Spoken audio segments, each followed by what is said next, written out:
Well, okay. I propose that Kristin goes first, as we cannot really get to Boy for the time being. I will chat with him to see if he's ready. And so we will first start with Martin, who will introduce the project that brings us all together today and tomorrow. And then I will give the floor to Kristin Dziczek, who will speak first. So please, Martin, please go ahead. Okay, yeah, so welcome from my side. Once again, Happy New Year to everybody. I hope you're fine.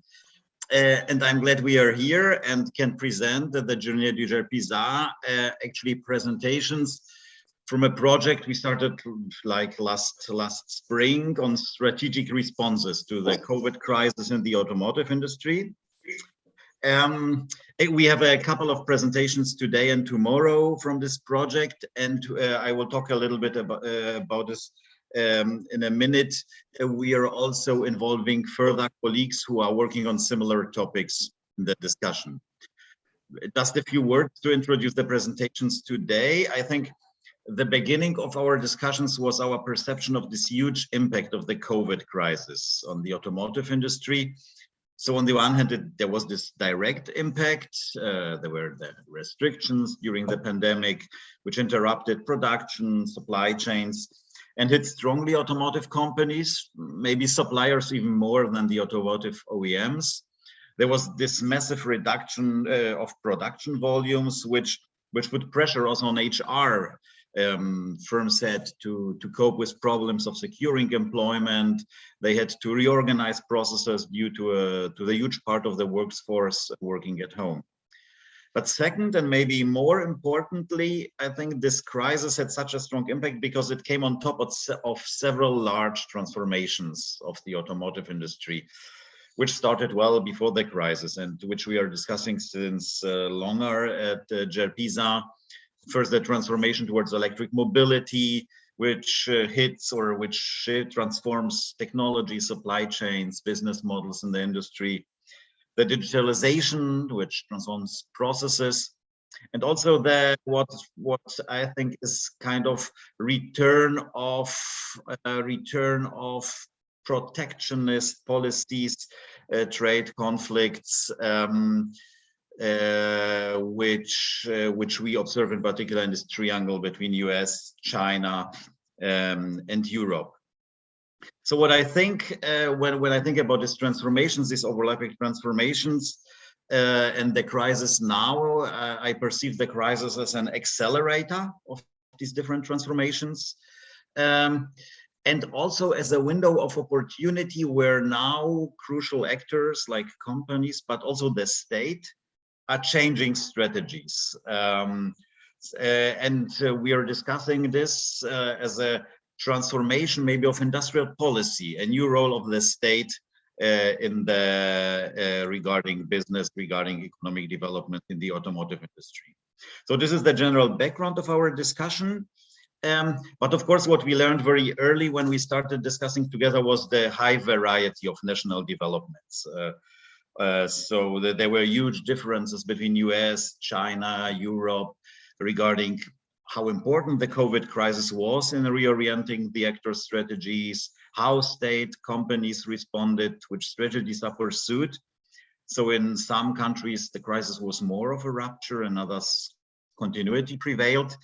And I think this is what we would like to discuss today, the transformation of the automotive sector, which role the crisis maybe played, and how state company strategies are changing.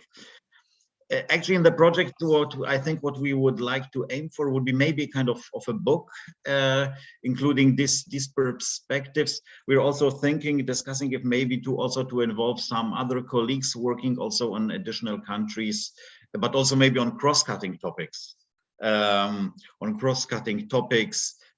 like industrial policies, or maybe like, let's say, also focusing on transnational entities like the EU, and not only on individual countries.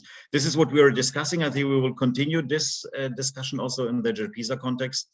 And as for now, I just look to the first three presentations. I think we have today with, if I am right, a mix of actually US or America, North America, Asia, and Europe, right? So I think this will be interesting, and we will continue the discussion tomorrow. But for now, I would give the word now either back to Tommaso or directly to Kristin to Kristin or Boy. Tommaso, you correct me. You know the order. Okay, but we were discussing if Boy wants to start first due to the fact that it's pretty late in Asia right now, or if Kristin goes first. But I guess that since we don't get reaction from Boy, I will write him an email to figure out why he's not reacting. Please, Kristin, go first. Great, and thank you so much for having me. This has been very enlightening to understand the perspective of COVID across the world in the auto industry. And I have just a few slides put together here for this presentation. Let me get them in full screen. I've been singing this song a lot lately. Americans are stupid and contagious. I have been very, very careful with COVID myself. I did venture forth over the holiday to another part of the country, to California. Everyone's wearing masks. Everyone's checking vaccine cards. It's very, very a response, at least, to the COVID crisis. In Detroit, nothing. No checking vaccines. Very few people wearing masks in the grocery store. And as a result, we have reached a record high of cases. Our fully vaccinated population is only about 63%, and we have the highest number of global COVID cases and deaths in the United States. And when we presented this last time, I think we were at 34 million cases. We're now at 64 million cases, or 20% of the world's cases. And we were only at like 600,000 deaths. Now we're pushing 870,000 deaths in the United States. Given our first cases were confirmed almost 2 years ago, and we had a complete shutdown of our motor vehicle manufacturing from March through May 2020. So as context, COVID has hit the United States, hit it very hard, and we've had multiple waves that are affecting us differentially. The auto industry has not shut down again since that March to May period, but has really sputtered to come back to production. The federal government had a very robust fiscal policy response, $5.6 trillion in directed COVID stimulus recovery spending to start, and then 9.1 trillion when we had the American Families Plan and the American Jobs Plan added in. Monetary policy, the Fed really did reopen the Great Recession playbook and came back to near zero interest rates, quantitative easing, really expanding direct lending, and started direct lending to states and municipal governments. And the result has been a fairly stable fiscal situation. And in fact, Americans' pocketbooks have been better. I mean, our debt load, the consumer debt load is down. These direct payments to individuals seem to have helped. We did extended unemployment insurance. All of those programs are over now as we enter into this giant spike of Omicron cases. There is no backstop at the moment. So that COVID response has sort of been shelved.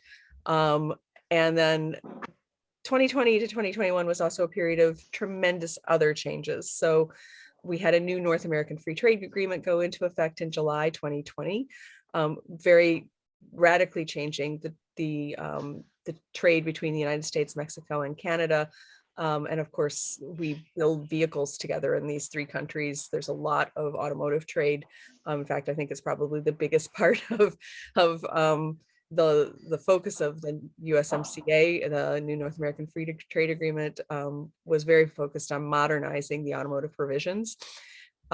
We had a presidential election in November 2020, putting Democrats in charge of the White House, the Senate, and the House. And dominating all three legislative and executive branches. you would think they would be able to get some things done. And there were some things done. We'll talk about that. But it has been limited what that one party control of Washington has been able to do. And then our disruptions, I've got semiconductors here from Renesas in Japan, but disruptions have meant our sales are supply constrained, not demand constrained. So Americans have more money in their pockets. Demand for vehicles is up. Prices for new vehicles and used vehicles are at record highs. I think used vehicle prices were up 37% last year, and some are selling at MSRP. So it's really been an unusual situation, given that, you know, when we were tipping into recession and tipping into the COVID cases, you know, there was a lot of concern that we might need to have a stimulus for automotive sales, you know, some sort of, you know, keep America rolling, or, you know, some kind of that no stimulus was needed. We just, you know, the auto companies started off with some aggressive financing, 0% financing in the early part of the COVID crisis. And then they started being, you know, running out of vehicles and running out of the ability to produce vehicles. It's really quite miraculous that we build cars at all, with 30,000 parts coming from 186 countries and areas to build 10 to 12 million vehicles a year in the United States. And, you know, I think that, you know, Time Magazine made Elon Musk the person of the year. It really should have been the supply chain manager. Supply chain managers deal with all of these disruptions all the time, part shortages and weather, and, you know, strikes, and you know, just all kinds of disruption on the day-to-day basis. But add on top of that the COVID disruptions, shipping disruptions that we've seen, the higher cost of shipping, and it's just it's an utter miracle that we build vehicles at all. But the priority has been to keep high margin, high cost vehicles in production. So in the United States, that means trucks and SUVs have been prioritized. So shipping delays, I was out in California, as I mentioned, like we flew out over the Pacific Ocean, and there is just a line of shipping, you know, cargo ships off the coast. It's insane. I've never seen it like this. And, you know, every one of those things has something on it that the auto industry needs. And, you know, we all, I think, breathed a collective sigh of relief when the Ever Given cleared the Suez Canal, and, you know, we knew there was something automotive in that and behind that, but this is just, the blockages are, you know, COVID related. And there are, you know, when trade is running smoothly and when the ports are running smoothly, we have enough containers, we have enough container trucks, we have enough drivers, but when everything slows down, the capacity of the system has really just ground to a halt almost. And it's been very difficult and expensive to get anything in through any of our ports. And it's everything, not just semiconductors. We've lost a lot of global production due to these disruptions, but the North American market is about 25% of the lost production in 2021 and 2022 so far. You know, about 9.6 million vehicles last year, 260,000 lost production vehicles this year so far, and we're only a couple of weeks in. And you can see the United States is 15% of the global lost production. And there's been other reasons. I mean, there's been some COVID shutdowns, some weather issues.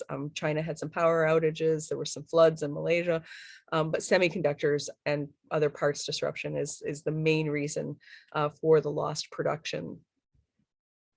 And our monthly sales are, as I said, supply constrained. So, you know, in 2020, that's that light blue line, we did see a recovery coming out of the shutdown. And in 2021, it was relatively healthy in the beginning of the year, like back to where we were in previous years, but it has fallen off. And again, not due to demand, but due to the ability to supply. And our day supply is down very, very low. And production really tells the story. So there's that light blue line again, the dip when we nearly completely shut down production for 2 months. But in 2021, just nowhere near the levels of production that we are capable of doing in North America. So that supply constraint constraint on sales is really, it's wonky. It's really, really difficult to get vehicles into channels and to consumers who still have a very high appetite to buy new vehicles. And this, as Martin had mentioned, kind of co-aligns with a change in our administration and a change in a focus toward electric vehicles. And there are only a handful of electric vehicles in production now in North America, but the plans are very aggressive to move toward greater EV production. And, you know, I think the new president of the United States really does see this as sort of a battle royale. This is the technological future, that EVs are happening, and that supportive policies need to be put in place, and that this is, you know, setting up a challenge between the United States for technological competitiveness, and brings into focus China. And it's really great that we have Boy to talk about China today too, so we can put these two in perspective. The history of electrified vehicle sales in the US, you know, hybrids were very big here for a while. You know, the first Priuses came to our shores in 1999, but even in a pandemic year when overall sales were down 15%, the sales of electrified vehicles were up 5%. And 2020, you know, saw an increase over 2019, and 2021 nearly doubled the sales of electrified vehicles to 9.1%. And the battery electrics from 1.6 to 2.8% of the market, and plug-in hybrids from 0.4 to 1.1%. So the zero emissions vehicles are taking, you know, there's more availability in the showrooms, and the products are really catching on with consumers. And of course, we have a lot of new startups that consumers are excited about, you know, Teslas and Rivians and things like that. But the established producers are bringing product that is also doing very well with consumers. You know, the Ford Lightning sold out and then expanded its production. So, you know, an electrified pickup truck is a really hot commodity in the United States. It seems very strange, but and for a lot of reasons, not just for consumers, but for big retailers like Amazon or Walmart are looking at electrifying their delivery systems, and these, you know, electrified cargo vans and pickup trucks are very much a part of that. This is the growth of the electric and electrified nameplates for production. In North America, you see very, very few battery electric vehicles. I think it was 12 overall in production in 2020. And every quarter that I update this number becomes bigger and bigger. So it was the 2028 number was around 200 in the third quarter. When I updated for fourth quarter, it was 280 overall. Battery electric plugins, hybrids, and fuel cell vehicles. And you can see that the volumes are increasing as well.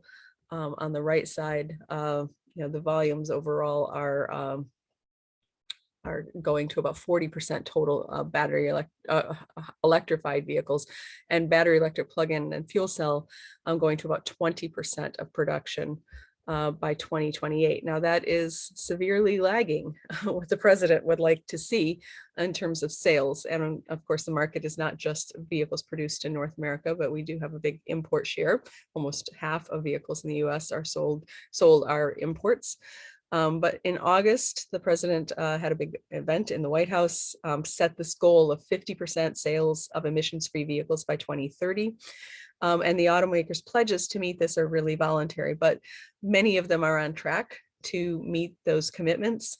And we've seen nothing but, you know, more announcements from companies like Stellantis and Toyota really getting more into the emissions-free vehicle side. You know, the Japanese producers here in North America had been plunking more heavily on hybrid, but they're shifting. And Honda has a production agreement with General Motors to make battery electric vehicles together. So that's keep that in mind when we get into some of the policy responses here. It is really, really a long way to go. This is most forecasts before Biden took office had us going to about 20% electric vehicles, battery electric and plug-in hybrids by 2030. 50% is super aggressive. And it's delayed. You know, the product that's in pipeline now is, there's a lot of electric vehicles in there, but they're really going to have to accelerate the introduction and production after 2025 in order to hit a number like 50% of the sales. And, you know, as a side comment, it's really hard to get 50% of Americans to agree on anything. And so, you know, the fact that, you know, we want to have 50% of new car buyers buying an electric or electrified vehicle or battery electric or plug-in hybrid vehicle is, it's going to be a difficult challenge to meet. There is some funding to reach that 50% target. A bill that did pass was the Infrastructure Investment and Jobs Act. This was a $1.2 trillion bill. It covers traditional infrastructure like roads and bridges and things like that, but also $550 billion for the traditional infrastructure, $7.5 billion for building out electric vehicle charging, with a goal of 500,000 chargers, federally supported chargers. There is other funding for updating the grid and some things around safety. There's the safety stuff is focused on allowing dynamic headlights and things like driver distraction monitoring and drunk driver monitoring. So there's some safety features here in the infrastructure bill. But again, this has passed. It was signed in November, and that money is starting to flow through the agencies. The second half is something that the president has called the Build Back Better plan, $1.75 trillion. This is a interesting package of bills. There's a procedure in the United States government that once a year you can have a budget reconciliation, and budget reconciliation only requires 50+1 votes in the Senate, and the Senate is divided 50-50 with the vice presidential vote, gets you to 51. And so they can pass this with all Democratic votes if they have all Democrats on board. They don't have all Democrats on board. And so there's one in particular, a senator from West Virginia who has coal interests in his state and in his personal financial portfolio that has been a stick in the mud, and has said he would not support this. He's got concerns about the overall size of the bill. He's concerned about the inflation that's taking off in the United States and about the surge of COVID and whether more COVID stimulus may be necessary. But it's been sort of shelved or put on ice for a bit. I don't think it's dead. And there are some ways that, you know, there are some pieces of this big package of bills that Democrats and Republicans could get behind. But the House did pass a version of this that replaces the current consumer incentive, which is $7,500 per vehicle, with a uncapped 10-year program that could go to $12,500 per vehicle. It has that base $7,500 for most battery electric vehicles and a plus up for US and union built vehicles of $4,500 and an additional $500 if the battery cells were made in the United States. It includes fuel cell, two and three wheelers, and used vehicles. There are some caps, limits on the MSRP and on personal income, so that this is not just buying big expensive EVs for rich people. And it has a cliff that imports would not qualify after 2026. In addition, Build Back Better has some credits for public charging with a prevailing wage requirement. So making sure that the rest of the network is built out with good jobs at good wages. This has drawn great criticism from, I think there was a letter of 26 foreign ministers that the preference for US and union built was discriminatory. The cliff for imports was discriminatory. And as you guys know, the WTO is really rendered useless in adjudicating any kind of trade disputes. So this would come to unilateral responses if this were to pass, or through things like the USMCA dispute resolution process that exists in that new agreement. But there's strong opposition, I think, from Senator Manchin and others in the Senate to that preference for US and union built. That's, I think, 53% of vehicles sold in the United States are made in the United States, and roughly half of them are made by union workers and by General Motors, Ford, or Stellantis. And that tie-up with GM and Honda would mean that Honda could have union-built electric vehicles if this program were to be put in place. But largely the international firms would be iced out of that additional money, and imports from any other country, and more than half of our imports come from Canada and Mexico, would also not qualify as it's currently written. So this is still contentious, and in another strange part of the United States government is the president is elected. He has maybe a year and a half to get his agenda put together before we start to have what's called the midterm elections, where all of the House and a third of the Senate is up for re-election. We expect that will change party control, at least in the Senate, perhaps in the House, and then nothing will get done for 2 years. So there's this narrow window that we're working in right now about whether legislation can pass or not. And this, huge spending bill complement to the infrastructure bill may or may not move forward. And because it's going with this reconciliation process, the 50+1 votes, very, very important to get that one last senator on board. He does have one major automotive production facility in West Virginia. It's owned by Toyota. Toyota may have some interests here in how this is structured. And so they're sort of the tip of the spear in dealing with Mr. Manchin. But Mr. Manchin's state is very, very unionized with the mine workers around the coal industry. And the mine workers in the West Virginia AFL-CIO are pressuring him to get back to the table and to bring this bill back. There's a lot of other things in this bill. One of the things is there's a child tax credit, which has been putting money into Americans' bank accounts directly, about $300 per child. And that's ended because Build Back Better hasn't passed yet.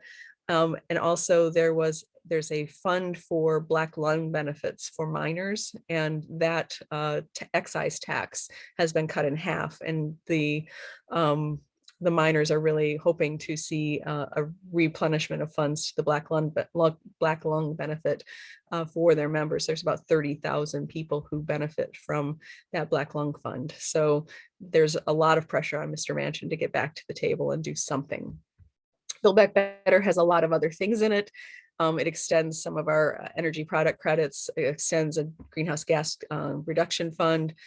It puts in place infrastructure for zero emission vehicles. It extends a loan program for manufacturers to convert their facilities to producing low emissions vehicles, and domestic conversion manufacturing grants. So there's a lot of other money in here in that reconciliation spending bill if it were to pass. The president has also really focused, I think this was in February of his, he took office on January 20th. One of the first things he did was have an executive order on supply chains and set out, there would be a 100-day review of critical supply chains, and then a 1-year program to align federal policy around supporting America's supply chains. So those supply chain reports came out in June. And there's a deep one on semiconductors. The Department of Energy has batteries, Department of Defense has critical minerals, and then Health and Human Services around pharmaceutical supplies. But those reports are driving some of the policy decisions within the agencies, and we're seeing, some cross-agency cooperation on stabilizing supply chains. And semiconductors is, one of the top ones. That's, it's interesting. I know people in the semiconductor supply associations and some people in the automotive supply associations, and they get in the room with people from the administration, and the administration has a big thumb on the semiconductor people, saying, well, get the auto people what they need, what is going on, and why can't we get over this and make sure that automotive production can return to satisfying the demand that exists in the United States. So big pressure on supply chain reports. So this is an example of the battery supply chain recommendations. It's about making sure that demand and supply are invested in, that there's more production here in the United States, that they're putting more money into innovation and R&D, and of course, building more workforce capability and capacity in order to support that supply chain. And then the last piece of legislation I want to talk about that's really in response is we call it the China bill, but it's the United States Innovation and Competition Act, or USICA. This bill may actually pass because it has already passed the more difficult chamber, the Senate, and it is expected to be pulled up in the House in the next couple of weeks. But this was a strategy to increase competitiveness of industry. Critically, it has $52 billion for semiconductor manufacturing incentives. It seems like not very much money at all when a new semiconductor plant costs $12 to $14 billion. This is not very much, and it would take a long time. But there's money for technology hubs, for basic research, for small manufacturing assistance, and a strengthening of Buy America rules, which will also, invoke some of those letters from our foreign ministers and trading partners about the preference for Buy America. And what I really see is that we've got this multifaceted approach, and really China is in the focus, even if it's not in the headlines, that US, all of our policy is really aligned around an industrial policy for once. It hasn't always been. And China does bring together bipartisan support. So, USICA passed the Senate with 60 votes. So that meant there were at least 10 senators. And I think that when they look at things through that lens and this response, the industrial policy does come into focus. With that, I will take some questions. Thank you very much, Kristin. So the floor is open for question. We have I think you stick to the 25 minutes, so we have 20 minutes time for questions.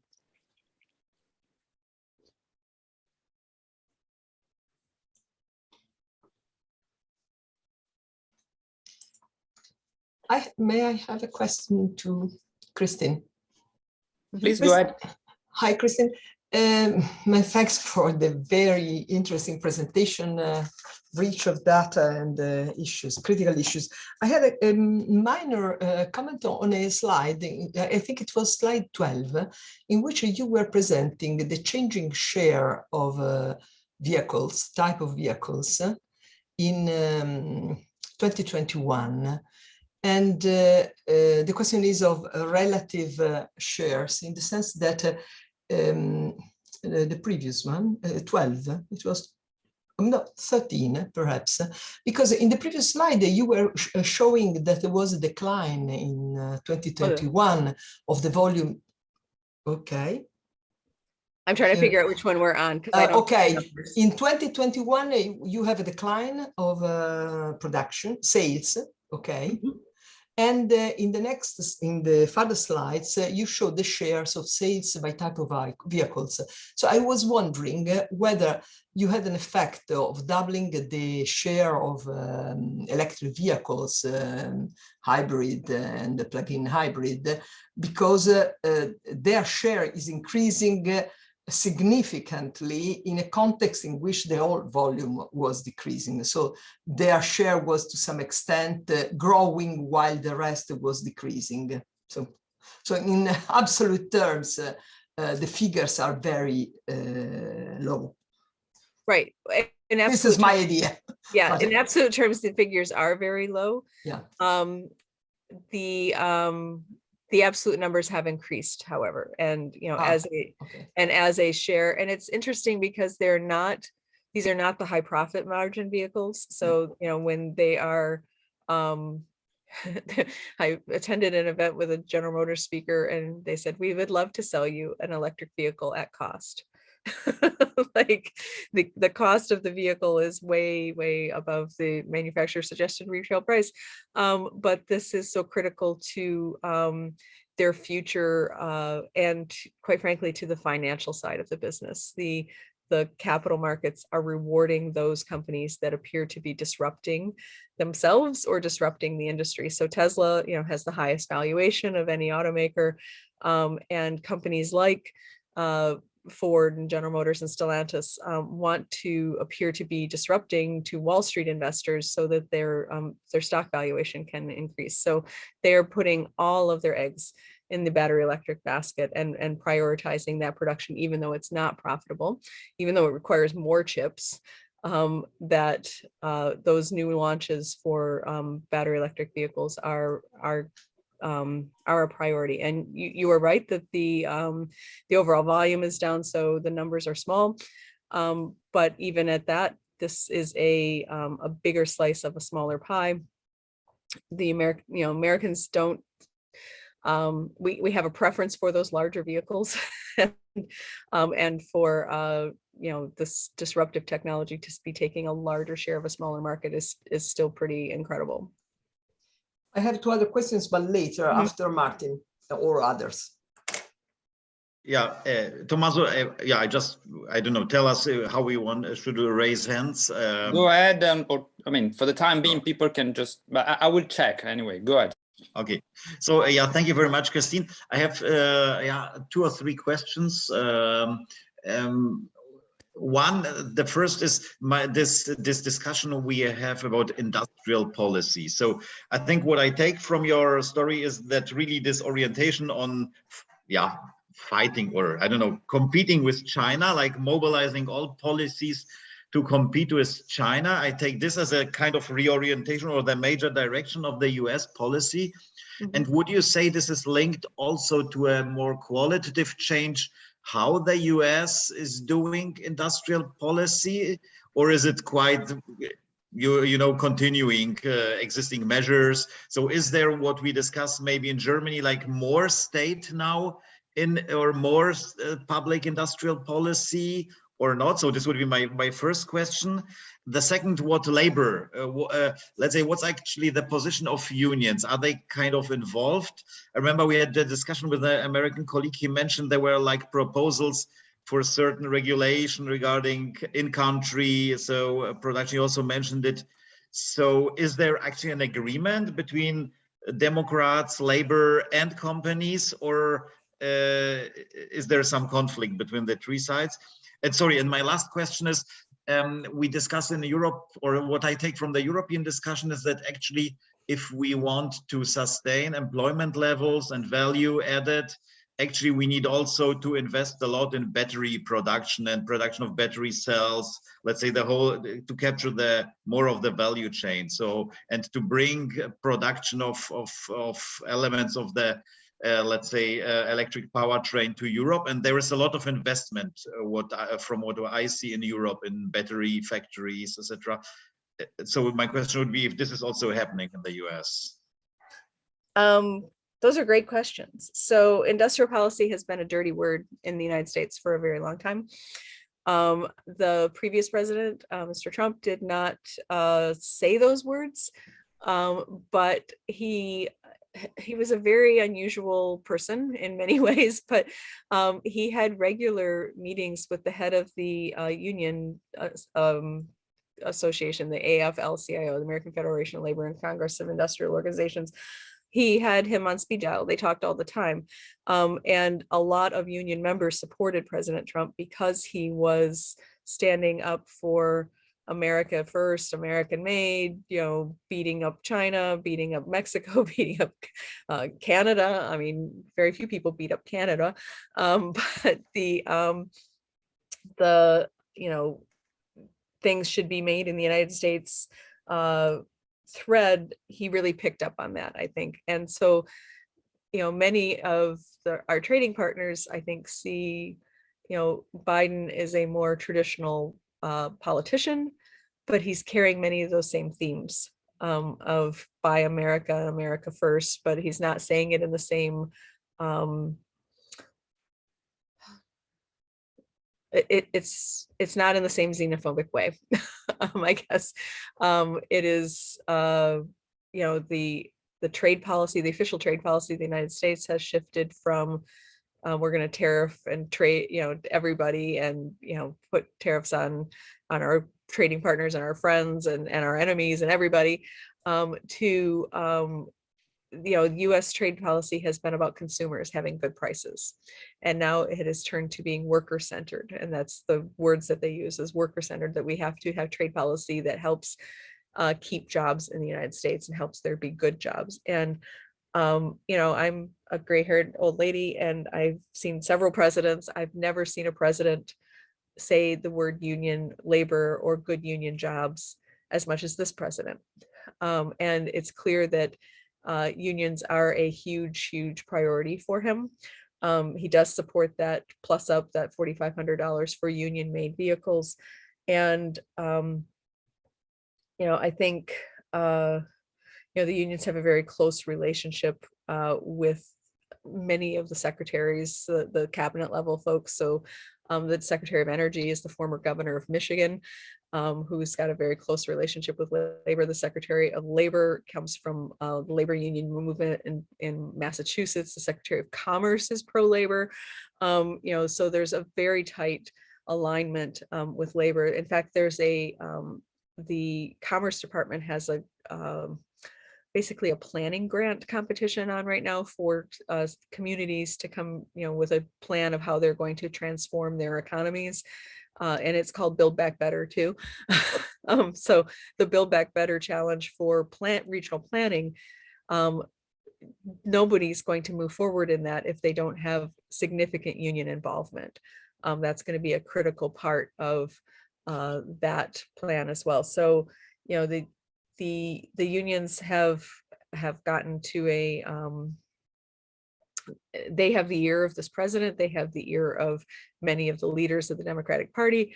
And they're, in this electric vehicle transition, there is a little bit of a tension, I think, between environmental group, pro-environmental politicians and pro-union, because, if you wanted to just get all the carbon out of the environment, you'd import a ton of solar from China. You would let all kinds of imported electric vehicles in, so that we had a greater share of electric vehicles in our showrooms. But there's this tension with, we want them to be made here, and we want the solar panels to not be made with in the part of China that has suppressed the Uyghur population. And so there's actual legislation in Congress about banning trade with any companies that are doing business with that part of China, or are violating labor rights in China. And I really do think unions have ascended to a strong policy position. That said, this, if Build Back Better does get back together, or if there is some move to push that EV credit, which right now, because the current program is capped, General Motors and Tesla are not getting that consumer credit, and Ford, Toyota, and Nissan are very close to that cap. So pretty soon there's going to be 5 manufacturers that aren't getting a consumer incentive, and so that's going to slow the penetration of EVs, folks think. So there is some support for opening that up, at least, if not transforming it to the $12,500, at least reopening the $7,500 program to cover more companies. But that means somebody's got to tell the unions they don't get the plus up. And that's going to be a very, very difficult conversation to have. Your last thing about investing in battery production and the supply chain is a huge focus. And the investment that we're seeing going into battery electric production, battery plants, Ford made the biggest investment they've ever made. It was almost $12 billion in battery plants and a new assembly plant in Kentucky and Tennessee in the United States. We haven't had a new D3 assembly plant in 20 years. Thomas can correct me, when the last one was, but it's been a long time. There's an unbelievable amount of investment happening, and consideration of, where are they going to get the critical mineral inputs, and on the R&D side of things to have greater energy density and lower dependence on those on cobalt and things like that. So, very, very big focus on the investment side right now. And I think, it's a crazy amount of money, but it also, you have to look at it from the other side too. If all that money is going into electric vehicles, there is less available for advancing internal combustion engine technologies at all. There's less available really for automated technologies. That's, you know, kind of taken a back burner right now while EVs are sucking up all the cash and getting all of the attention with Wall Street investors. Thank you for this answer.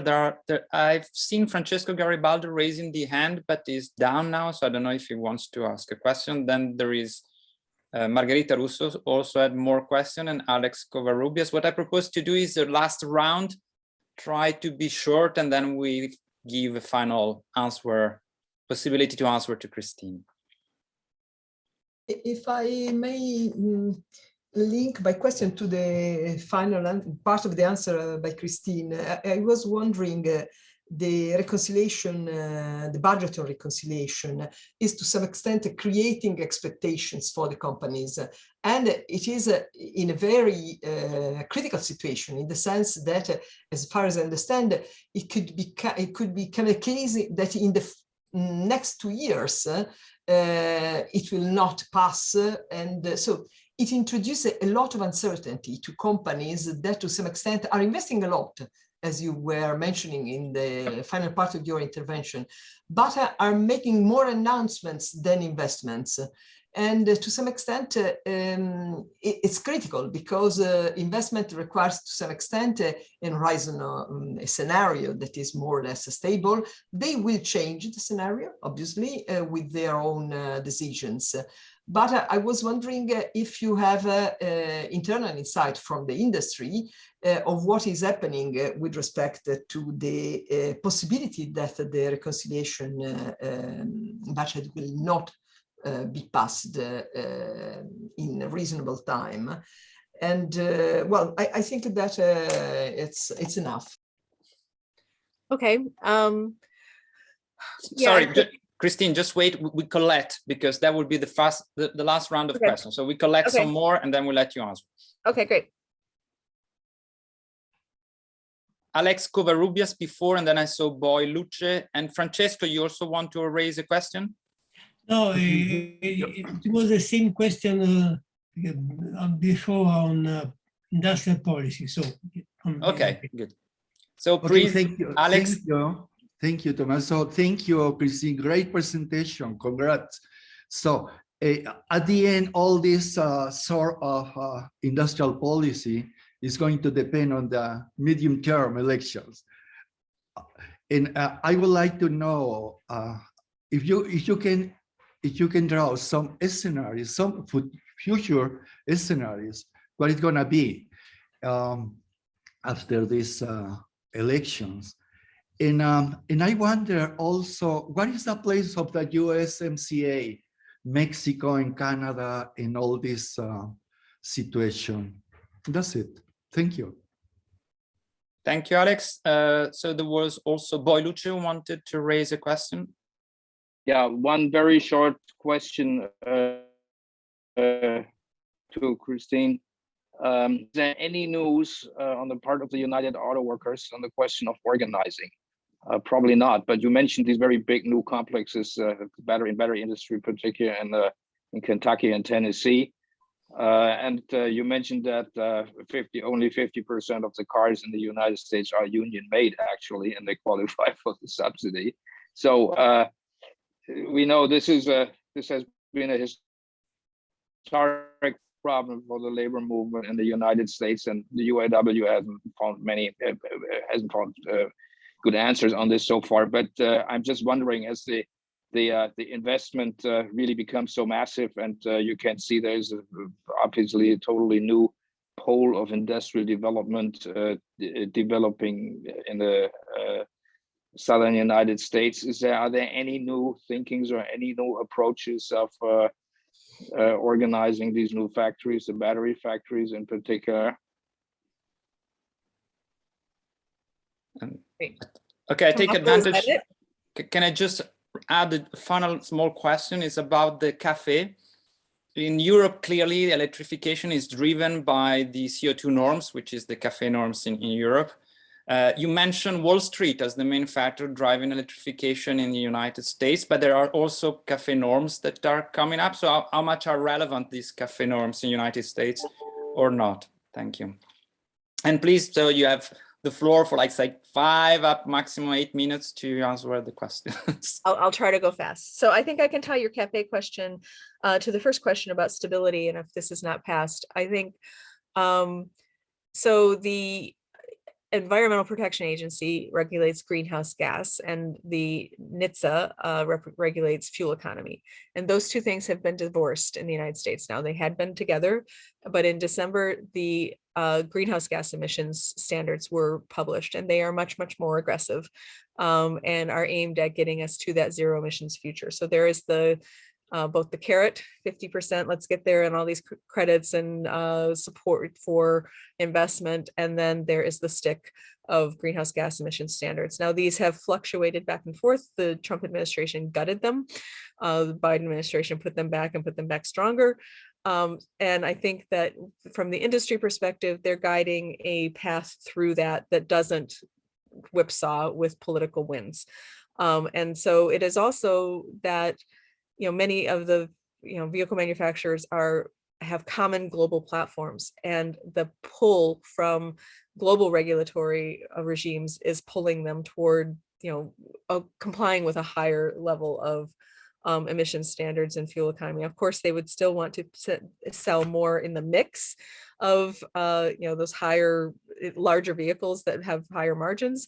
So I think we may manage it in mix to some extent, but that there has been a whipsaw back and forth on regulatory policy on fuel economy and greenhouse gas. So I think that they're steering more toward the more aggressive side of that. And again, Wall Street is rewarding those who are disrupting. So I think those two things go together. Midterm elections, we do expect that the Senate will flip back to the Republicans. The House may as well.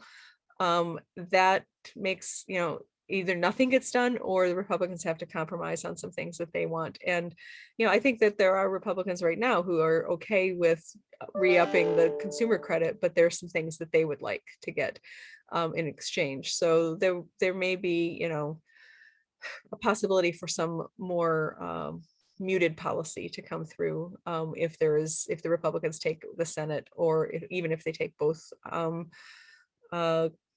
chambers of the legislature. But politics in the United States are very strange, and they're very obstructionist in some sense, and bipartisan just doesn't happen very often. That bipartisan infrastructure bill was an example, and then there was bipartisan support obviously for the COVID relief too. So it's possible, but I don't know that I would have a lot of hope for there to be wide-sweeping climate change kind of supporting policies in the latter 2 years of the Biden administration. Now, they can do a lot from just executive orders and from agency side of things, but legislatively and new funding is going to be constricted. What is the place of the USMCA? I think, Alex, I think the biggest place for it is it's one of the only functioning trade dispute panels for any of these policies that are pro-American and or favor American or limit imports. USMCA is going to be really critical, and the partners of Canada and Mexico are going to be critical on if sort of leading the challenge to anything that they see as upsetting global trade norms.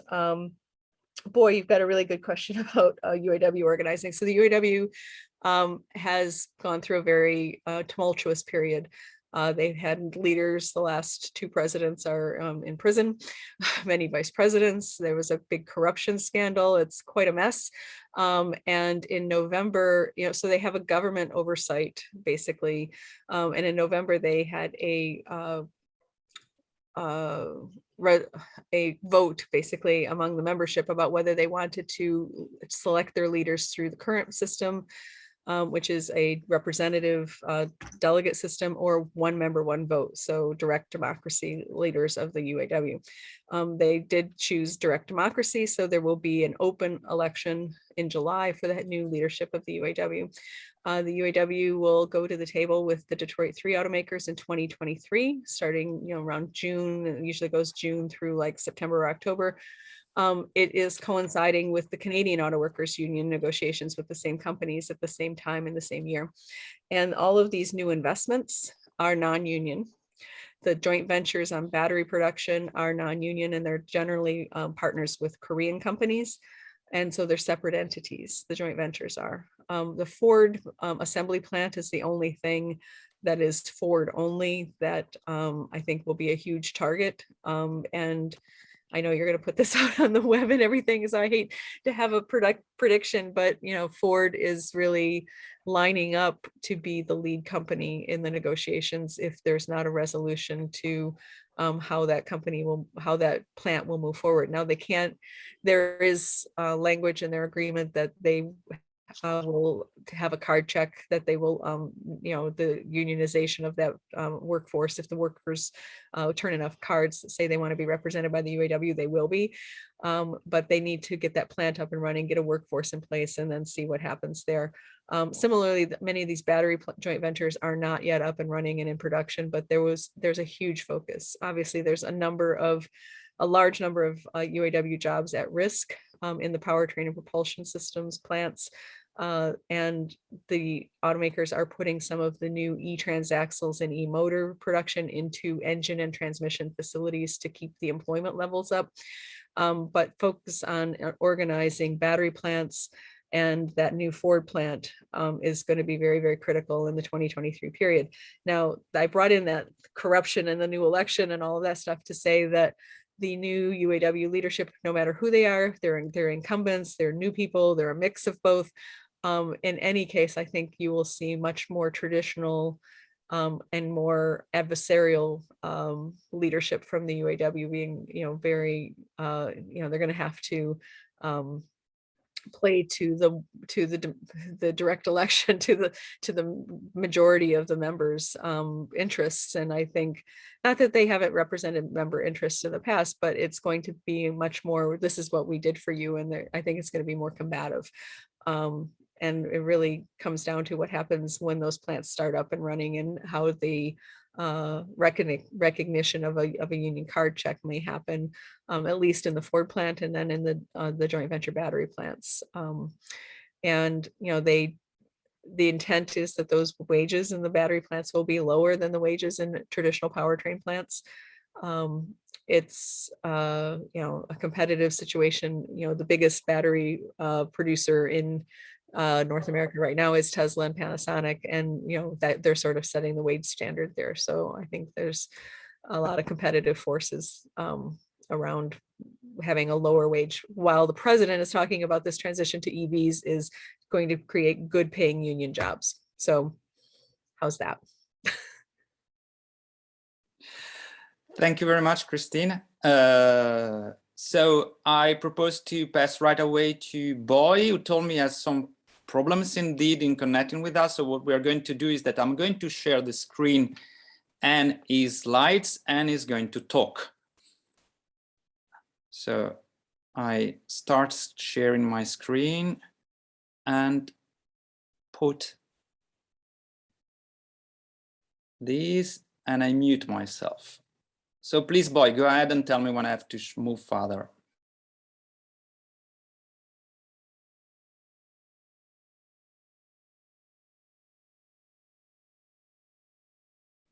We don't hear you. Okay. I just had to open my microphone. So I just set out, we're a good team, Tommaso, on moving the slides and talking here. Good evening from Guangzhou, and hello from the Institute of Public Policy at South China University of Technology. We are a public-private think tank here in China, who does a lot of research on public policy and also on industrial policy and labor policies. That's my issue, my area here. And we are in the position, or our task is to bring research and international research results from outside the system into into the system. These things exist in China. So we have been doing research on the supply chain and on the production models in the car industry for quite some time here in South China. And as you may know, South China is probably the largest location for electronics manufacturing in the world. And we have very complete supply chains here, and is also a huge area for electric car making now, and for also for battery making. We have about 25 battery factories here in this area. The title of the talk is the Foxconnization of the automotive industry. This is related to the topic that I've been or the analytical view that I've been proposing for quite some time, that the restructuring of the car industry with a transition to new energy vehicles, as we call them here, and also the digitalization of the car and the whole model of the whole system of driving and mobility. That this is not only a technological revolution, but it's also a revolution in industry structure, in the sense that we're seeing a protracted vertical disintegration of the industry, and at the same time the globalization of key supply and technology sectors. A little bit similar to what had happened in the electronics industry some 30 years ago, when the structure moved from a traditionally Fordist vertically integrated industry model with a very large, dominated by the very large electronic firms like IBM or Siemens or Fujitsu, over to the new Silicon Valley driven industry model that was dominated by chip makers like Intel, or by computer makers like Apple, which were basically vertically disintegrated and focusing on one specific industry segment. 2 slides forward, please. One more. Yes, thank you. At that time, we call this the model, the industrial model that emerged and was called by some analysts Winterism, which refers to the brand names of the major 2 players in the vertically distributed computer industry.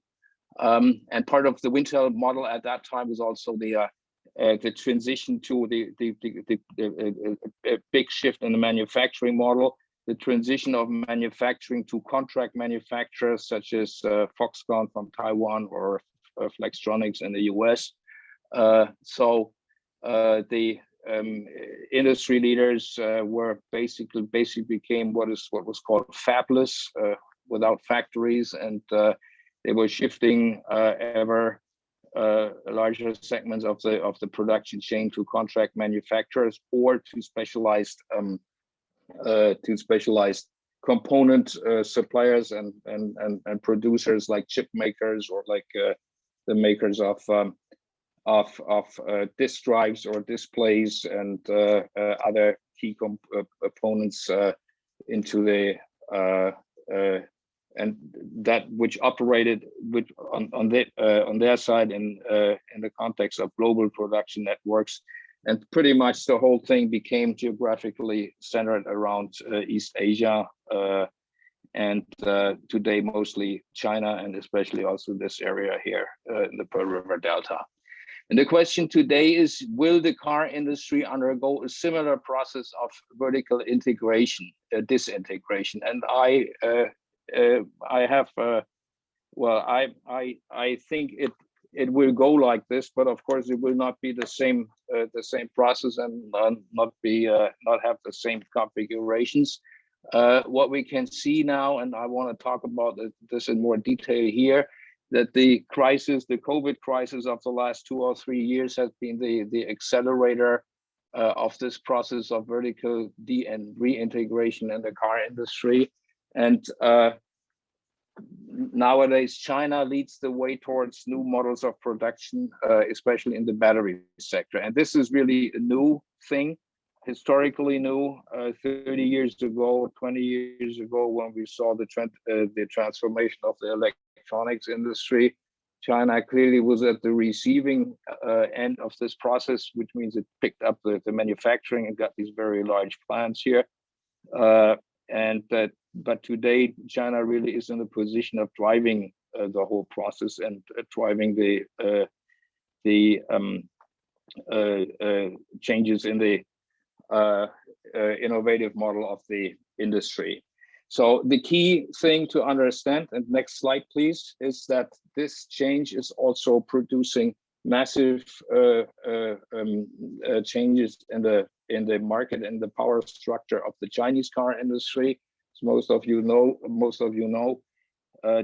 car making in China is pretty much organized under joint ventures between big state-owned car makers and the major multinational brand names here. You can see it in this slide. This is a little dated, but it still shows the structure of the industry. This is a highly monopolistic or oligopolistic structure because the state-owned car makers have their joint ventures with competing brands from the side of global car makers like Shanghai Automotive is the biggest joint venture partner of Volkswagen here in China, and at the same time of General Motors. And you have similar things with, for instance, with Toyota and Honda, which are partnering here in Guangzhou with Guangzhou Automotive. So this structure has been very protective in the sense so that the auto market in China in the last 20 years has been pretty stable, and the barriers to entry have been pretty high. The profits have been high and the growth has been enormous. But in terms of innovation, it missed one key goal of the Chinese government. There were no viable Chinese car brands because the state-owned car makers were making their money with basically selling other people's cars in China, and that was a very profitable business.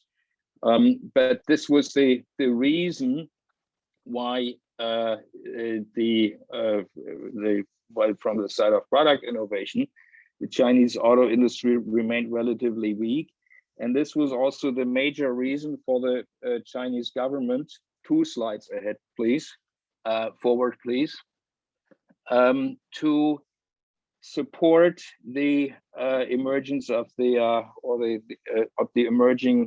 sector of new energy vehicle makers and the components and supply chains for this. Most of the new energy car makers in China have a background, are private companies, and they have a background in more in electronics or in new energy products or solar panels rather than in the car industry, whether it's BYD, or it's CATL, or all the smaller battery makers that we have in the Pearl River Delta here. And of course, the electronics contract manufacturers like Foxconn, and they are all based in centers, in industrial centers, which are not historically the core centers of the car industry. This is not like Changchun or like Chongqing or like Shanghai, but it's basically in the south and the southeast. Cities like Shenzhen, Hangzhou, or also Fujian province, where CATL is headquarters.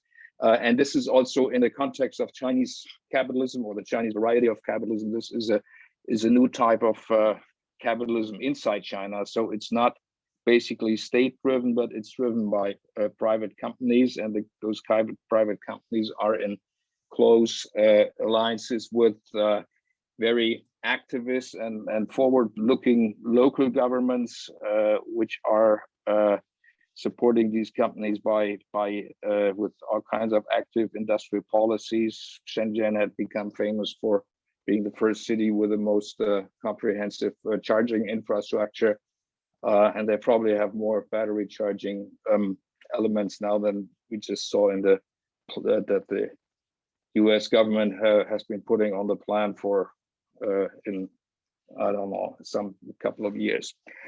Next slide, please.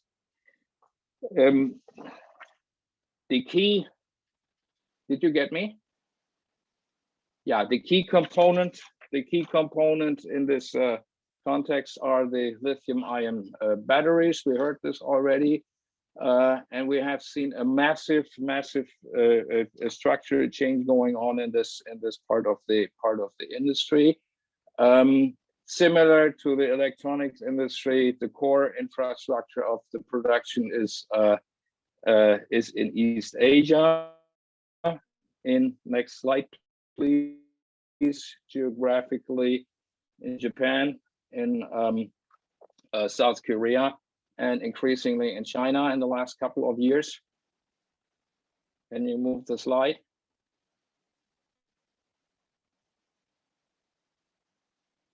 Yep.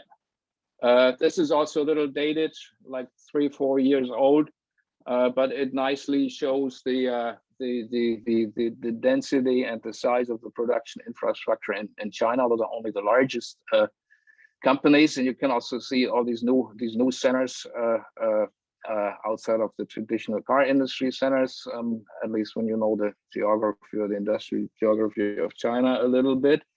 And what is very important is that these industries are also developing in clusters, and they are developing. They are now we now see a massive process of vertical integration within the key components of the battery sectors. Next slide, please.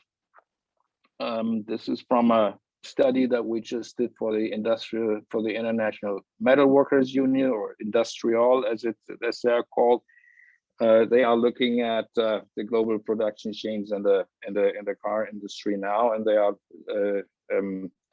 are thinking of some due diligence procedures with some major multinational car makers, and we helped them a little bit to get the information about China.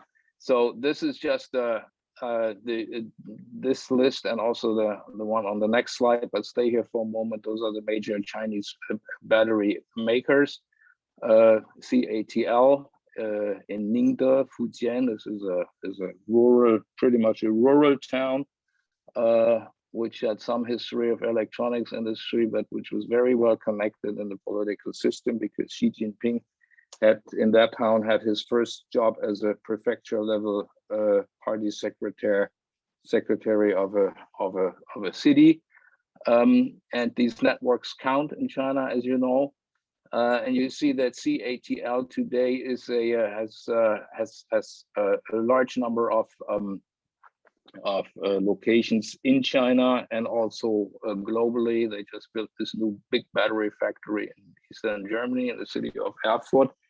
And when you look at the number 2, BYD, it's also very much centered in Shenzhen, but they also have their other locations around the countries. Typically, the manufacturing in secondary cities in central and western China, which were developed in the last 10 or 15 years after the global financial and economic crisis. And of course, a lot of government subsidies and the places where the wages are pretty low. Next slide, and then and one more then. Tommaso, can you please move the slides? Yes, stay here. The very important strategic process at this moment is the is the vertical integration going on within the battery sector. Yeah, we studied this in some detail. It is kind of similar to what happened in the electronics industry also some 20-30 years ago, when the major component producers and the contract manufacturers started to integrate vertically into all kinds of components or cables or making of printed circuit boards or whatever. And this is a similar thing here in the battery industry today. So the third column from the left,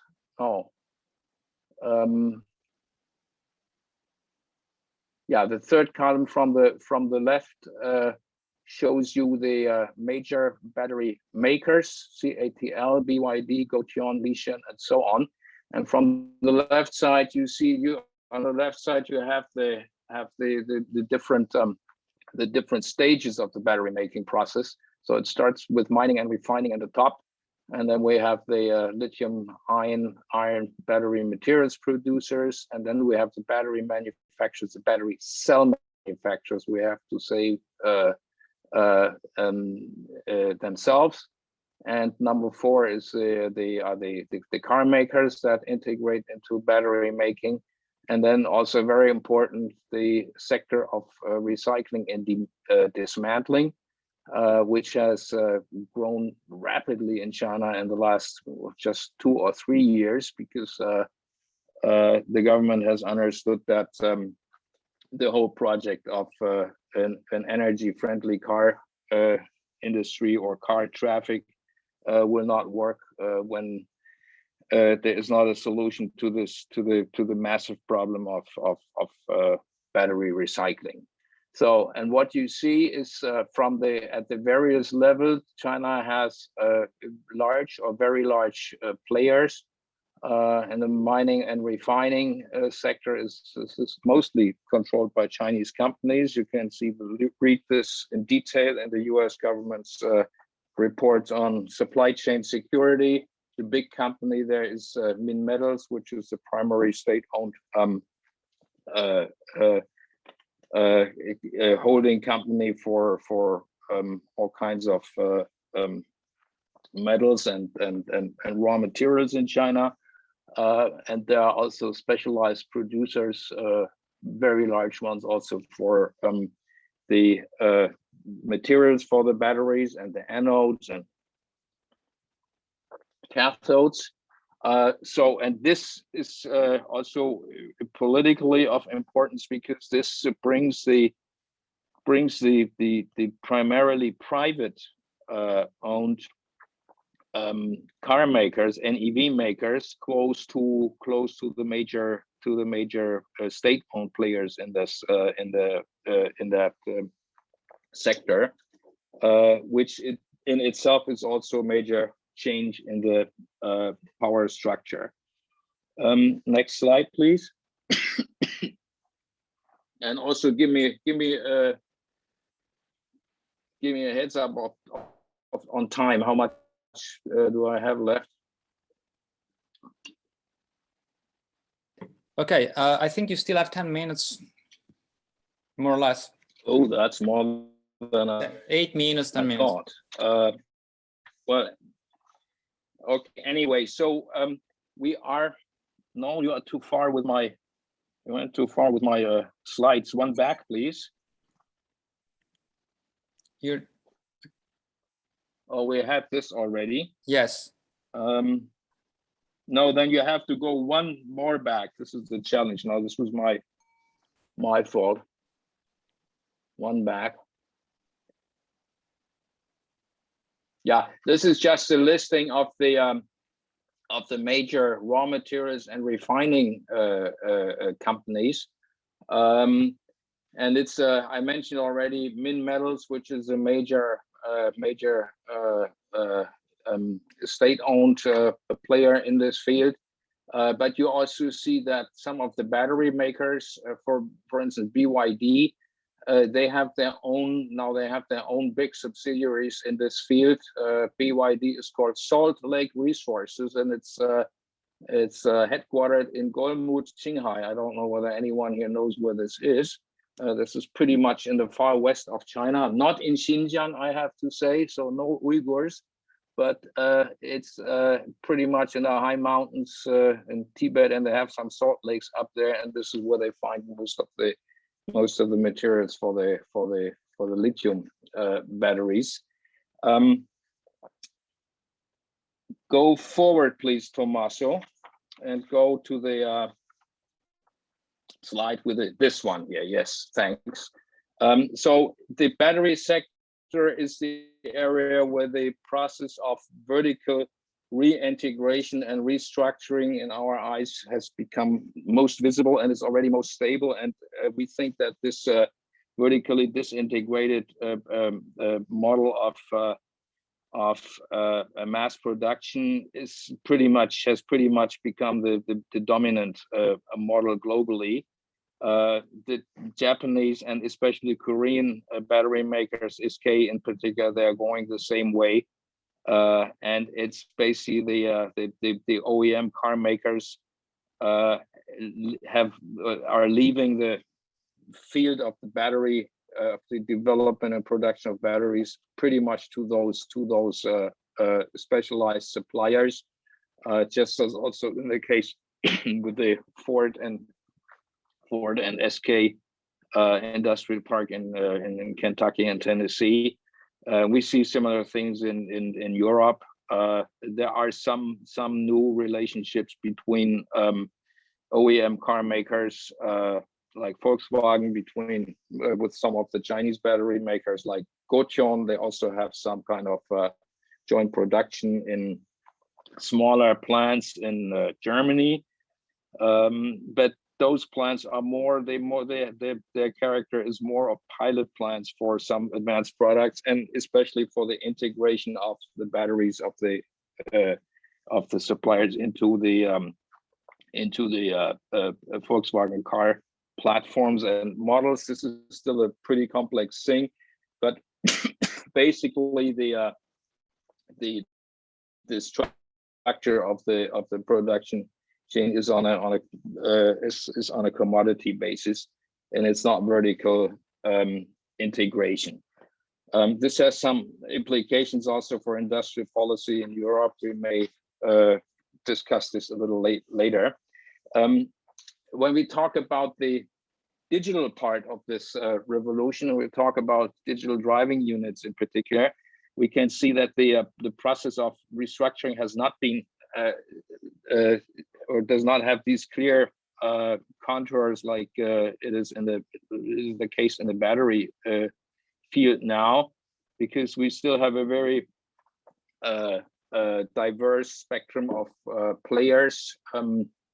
It does not only involve the car companies or the core car suppliers, but it involves a whole field of infrastructure, 5G in particular.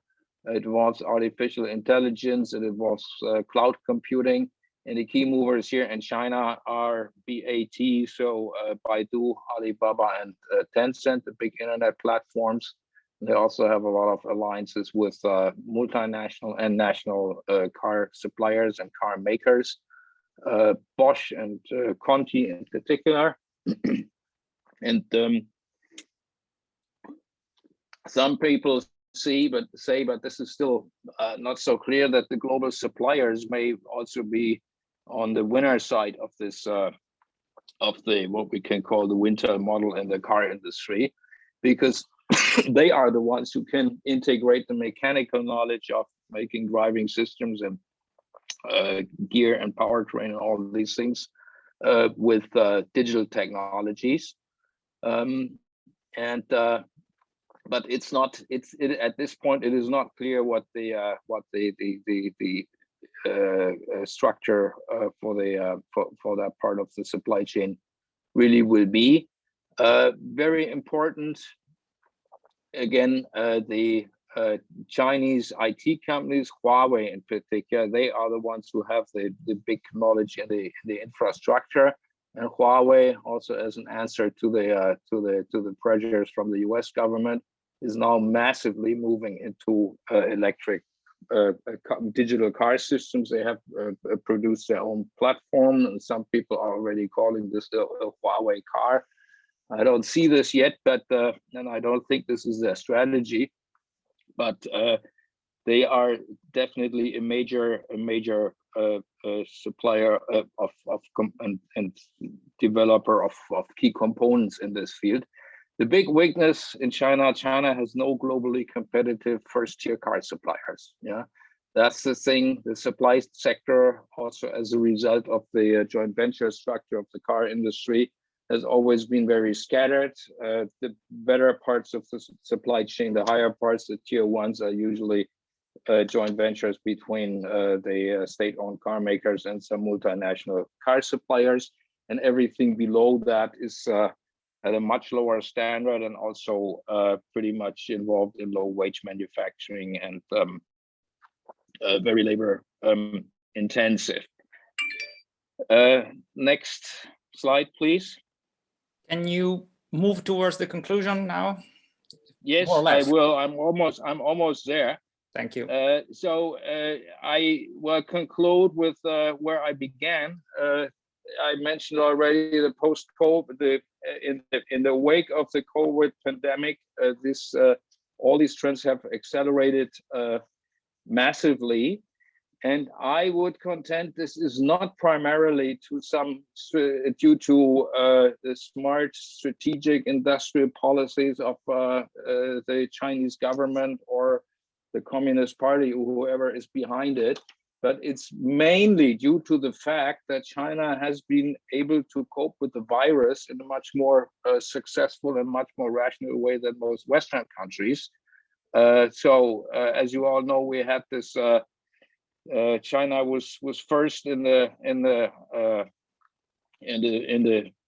developed chain of development of this virus, but after like 2 months of lockdown, 1.5 years ago, the economy rebounded quickly, and life has been normal for the last 1.5 years or so, and also the economy is in pretty good shape, especially because of the demands for Chinese-made products from all over the world, and due to the fact that a lot of countries who are also important low-cost or low-wage suppliers in the global scenario cannot produce or have problems with the infrastructure. And this whole process, this whole environment, I think, is the main factor why the restructuring of the industry could go on very fast, and we have these very fast growth rates in the car industry. Tesla just published the latest figures. They almost produced 500,000 cars last year in this new factory in Shanghai, and they are the market leader now. But the smaller ones, the Chinese car makers, they are picking up, and we see also huge new alliances coming up. Especially Foxconn has become a key player. They have developed a platform for new energy vehicles. They have major alliances with Chinese car makers like Geely, and also recently with Stellantis, which through Fiat and also Chrysler has not been very successful in China so far, but now they are talking about a new platform and making Stellantis brand name cars in China, and all these processes are happening very fast. There's news about this every day. But we can certainly say that the process of vertical disintegration, reintegration has happened in an accelerated way in the last 3 years. It creates a lot of policy challenges. I don't go into the details, into all the things we have to recommend to the Chinese government today. The good news is, well, the general picture is that the industrial policy in the EV sector has been very multifaceted. It's not just the quota of the market quota or the targets that have been given out for the proportion of electric vehicles in the national car market, and it's not only the charging systems, but it's a whole set of policies. Some of them competing with each other, some very chaotic with a lot of rules that change every day and are different in different cities. But it's I'm not going into the details like this, but the point is, or the good news is in this context, that the regulatory structure of industrial policy making and for the car industry as a whole in China has moved away from the joint ventures and from the big state-owned companies. So they had controlled government policies in China almost exclusively, because in the history they were the Chinese car industry. But as all these private and semi-state-owned companies are growing bigger and stronger, and the picture is becoming more diverse and also more difficult to control, basically, China probably will have to move to a completely new and more integrated regulatory structure for the whole industry, which also includes the environmental standards, which are very important, and where we see very advanced initiatives now, especially in battery recycling. And the big question, of course, whether this will happen, probably not, but this is definitely a challenge, the question of labor standards and the question of the working conditions and also the workforce development and the workforce quality in among car suppliers and the NEV, the new energy vehicle makers, and of course the contract manufacturers like Foxconn, which are completely non-union by Chinese standards. So the traditional state-owned, state-controlled trade unions don't play any role there. But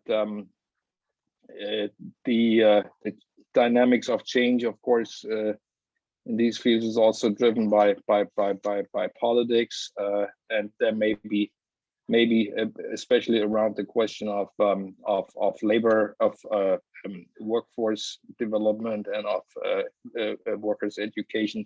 There may be some new coalitions and some openings for the All China Federation of Trade Unions in the not so distant future. So this is my report. Thank you, Tommaso, for helping me out here and moving me through this exercise here. I think it worked well. Well, thank you for your patience, and I'm very happy to take some questions now. Great, yes, it worked quite well. So the floor is open for questions.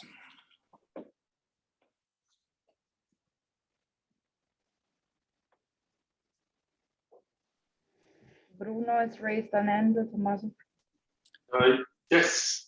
Please, go ahead. Good afternoon, everyone. Thank you for this very comprehensive and interesting presentation, Boy. I would like to ask you, do you see in China the equivalent of the big infrastructure plan that has just been adopted by the US Senate? Do you see the equivalent in China? In particular, do you see a strong support in the establishment of the necessary infrastructure for a real takeoff of the electric car in China, in terms of building the needed charging stations, for instance, not only in the largest cities of China, such as Beijing or Shanghai, but in smaller cities and more spread across China. Do you see this, or is it still, I would say, lagging behind what would be necessary to really make China the largest electric car market? Thank you, Boy. You want me to answer directly? Oh, perhaps we collect some more questions if there are, so we gain some time.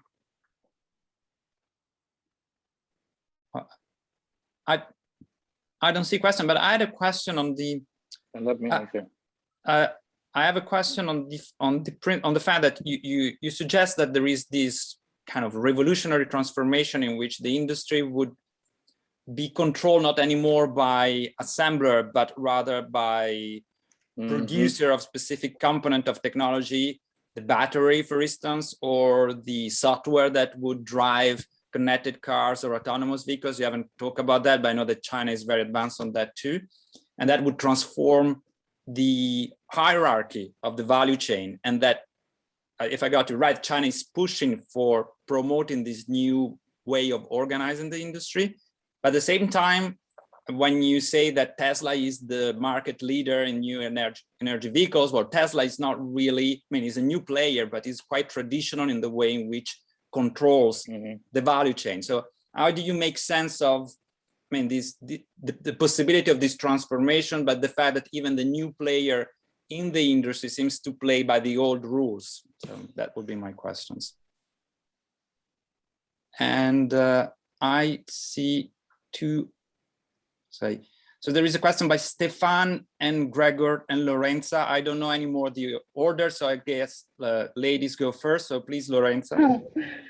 Okay, I'll take advantage then. No, my question follows up a bit on what you asked. I'm not an expert of China, but I wanted to ask a bit more about the overall structure of the local supply chain. So if you can quantify, besides these giants and what you said, there is a weak link in terms of first-tier supplier. What is the situation in terms of tier 2, tier 3, smaller players? Because I'm always reflecting in terms of what you refer to as possible reintegration or disintegration in relation to the supply chain, global supply chain crisis and the impact of COVID. With reference to other contexts, I always see like a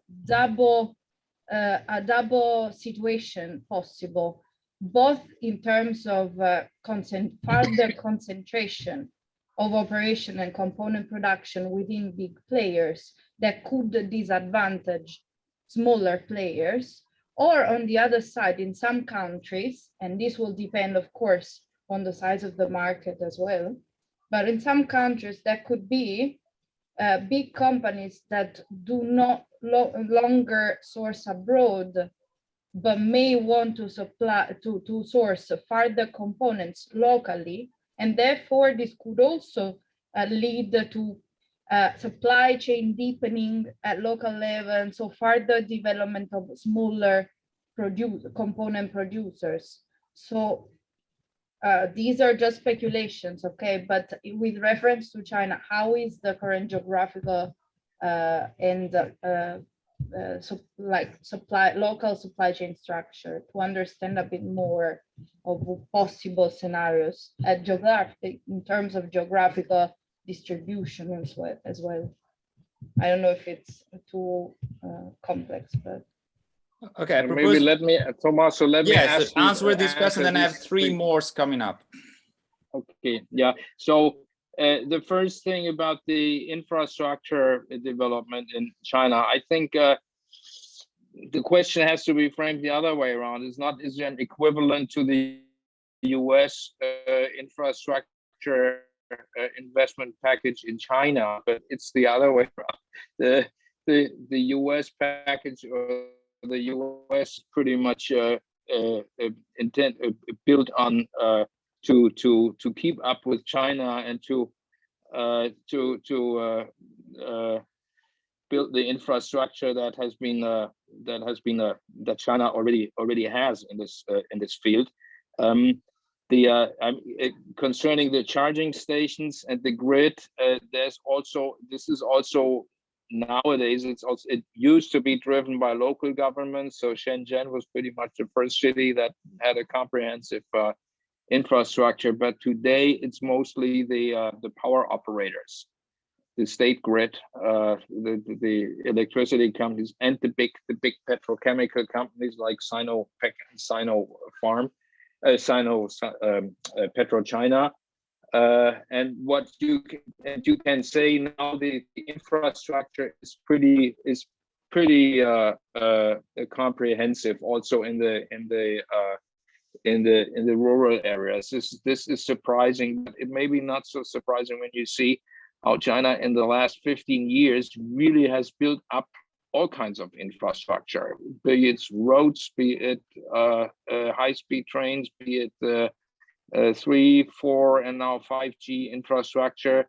All this is available even in very poor and undeveloped rural provinces, and it's changing the game there. Of course, this is it's well known that this is the strength of the Chinese model of capitalism, and it's also of the weakness in the sense that most of the incredible amounts of investment have gone into fixed capital at the expense of consumption and of wages over many years. And the big problem today is that there's probably too much infrastructure rather than too little.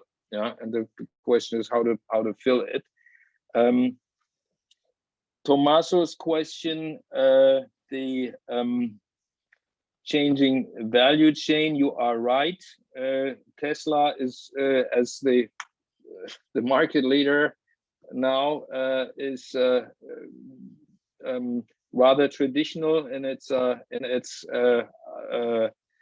production model. Although we should keep in mind that all the Tesla batteries are not really produced by Tesla, but the factories are run by Panasonic, which has been the technology leader in this field for many years.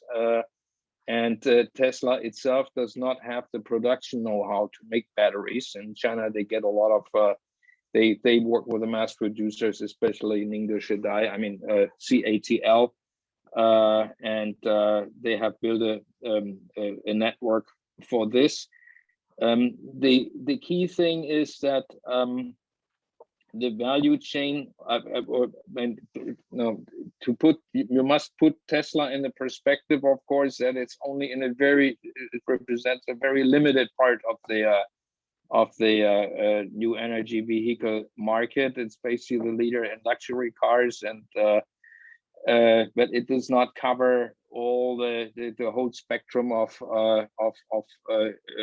more economical cars and cheaper cars, and especially what is very important also the process of respecialization and of redesigning of car models and cars that are used in different ways and in new ways. Yeah, for instance, in the small car sector, now China has the largest car maker in China is in the small car sector, and this is the joint venture of General Motors and Wuling.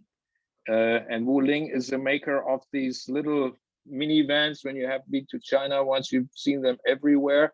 In Chinese, they are called the mianbaoche, the bread cars, because they look like a loaf of bread.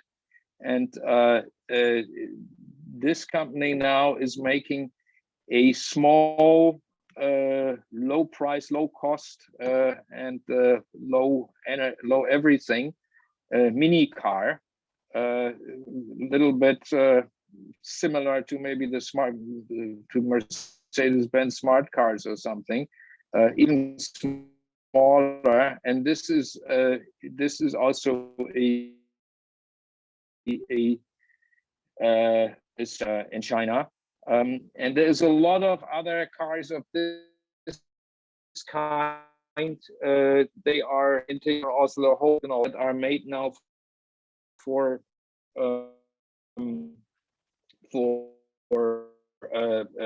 major mobility plans like and they all have their own jars. with some car makers, and they're starting to design their own cars for their own fleets. Yeah, so there is a lot of re-specialization going on in the product market, and to my behalf, it's pretty clear that the major brand name car makers will not be able to control this entire spectrum, even when they ramp up their production capacities, and when, of course, Volkswagen has can make better cars than than most Chinese producers. But this is not the parameters are shifting. It's not just about the highest quality and about the highest the durability and all these things. It's about the integration of the electronics, and it's about the display panel that you have in your car and all these things. So there's a lot of differentiation going on from the product market side. This is also driving the restructuring of the supply chain. It was not so clear in my presentation. The last question is about the local supply chains. We should stress China has a very high degree of local specialization in the supply chains. We could draw up some maps here, and we could talk about the industrial clusters in the various areas here. In these fields, like here in our area, we have these 25 battery factories. We have about 10 major car plants, and we have an incredible amount of smaller car makers and also component makers and truck makers and specialty vehicle makers and all this, plus the whole chain of that's supporting the battery industry, for instance, like this is traditional metal production, like in casings and all these things. So there is a very high degree of specialization within the supply chain. And of course, this opens up new possibilities for flexible specialization. And this is something we think is very strategic for the future development of the car industry, and also kind of an alternative to the Wintel model.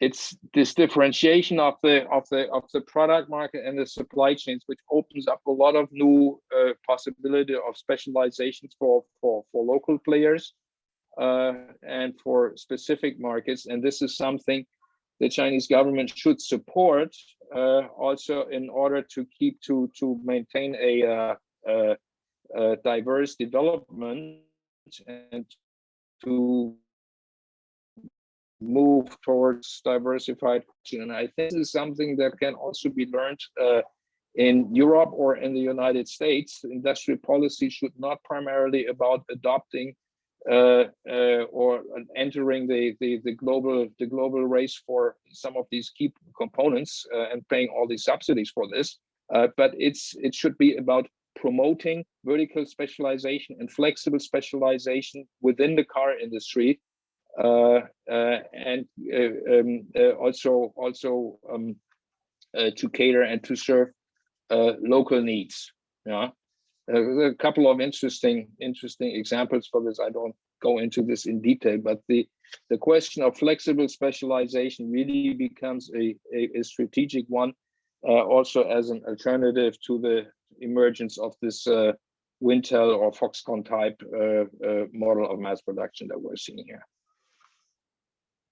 Okay, thank you very much, Boy. We still have very few minutes, but there are 3 questions. So I propose to make this question very quickly, and Boy, please just answer that also very quickly. Okay. So we still, because we're running already a little bit late, and so we can still give like 45 minutes to. Okay. Please, so I don't know. So Stefan, please go first, then Gregor and Martin.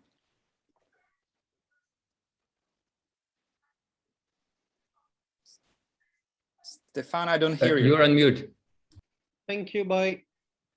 Okay, I'll try to make it very short. In your whole picture, you didn't mention just one main player, which are those Chinese car makers like GAC and Great Wall, who are now trying to also integrate the BMS systems and all those things. On the other hand, you have, of course, CATL, who is going upstream, also trying to secure raw materials. The mining firms trying to go downstream, like Tianqi, developing up to the cells. So all those things are moving very quickly right now. And I would like to know, well, I might agree with you, specialization says it, but I see now there's a move of most car makers trying to integrate the whole thing. And then my question is, what do you think about in the coming 2-3 years, what will be the role of some Chinese firms, automakers firms, in the production of cells, BMS, and integrating all things? Do you think there is a possibility to see that? And the second short question is just one reason why I just talked with a guy from Toyota, and the reason why in the aftermarket, and the reason why Toyota didn't invest in the first hand in this sector is because the residual value of EVs is very low. So for used cars, yeah, and that's one question. So the business model is basically you sell also the battery with the car. But now, do you think this is the model that will continue to be the mainstream model, or do you think the leasing system might develop also in China or not? Thank you. Right. Thanks. One short question regarding Boy, your reflections about the evolution of the government policy and where it is going. Some time ago, actually at the beginning of this year, so a few days ago, but this was announced already earlier, I heard that the government is actually about to cut the buyer subsidies, and first cutting them by some 30%, then maybe even phasing them out entirely. So my question would be, what does that mean? How do you make sense of that? And could that mean, for instance, that the government support is moving more to the supply side kind of measures? And if yes, what could be the, let's say, strategic consideration behind that? Thanks. Please, Martin. Okay. Thank you for the very interesting presentation. I have just one question about the Wintel model. So if I remember correctly, one part of the model is that you have two very dominant players that have basically 90% of their respective market. But in your presentation, you mentioned that you have actually a lot of competition about the two core technologies that you identified, so the driving units and the batteries.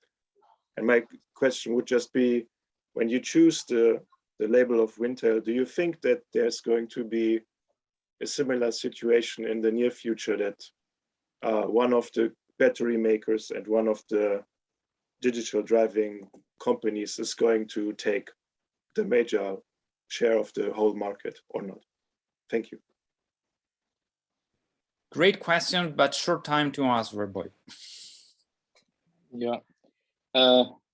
So Stefan's question, the integration of car makers, the Chinese car makers, into battery and cell making. I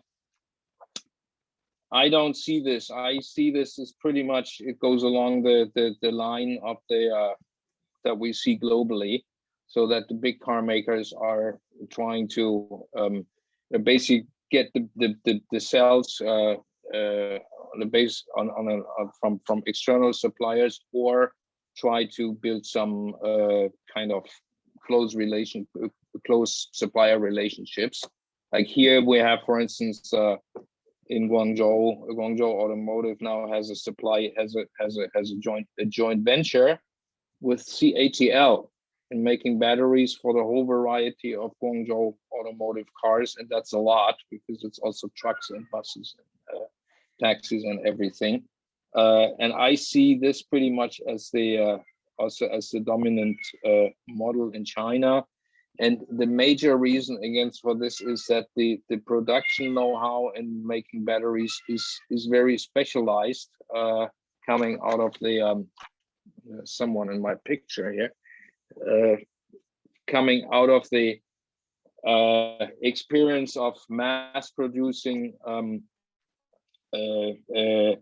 Li batteries for cell phones and for small IT devices of all kinds, and this kind of production know-how is accumulated on the part of the battery maker. The Chinese and the East Asian battery makers is pretty much the same, or similar story in Korea and Japan, and I don't see major car makers really being able to accumulate this production know-how in a very short time.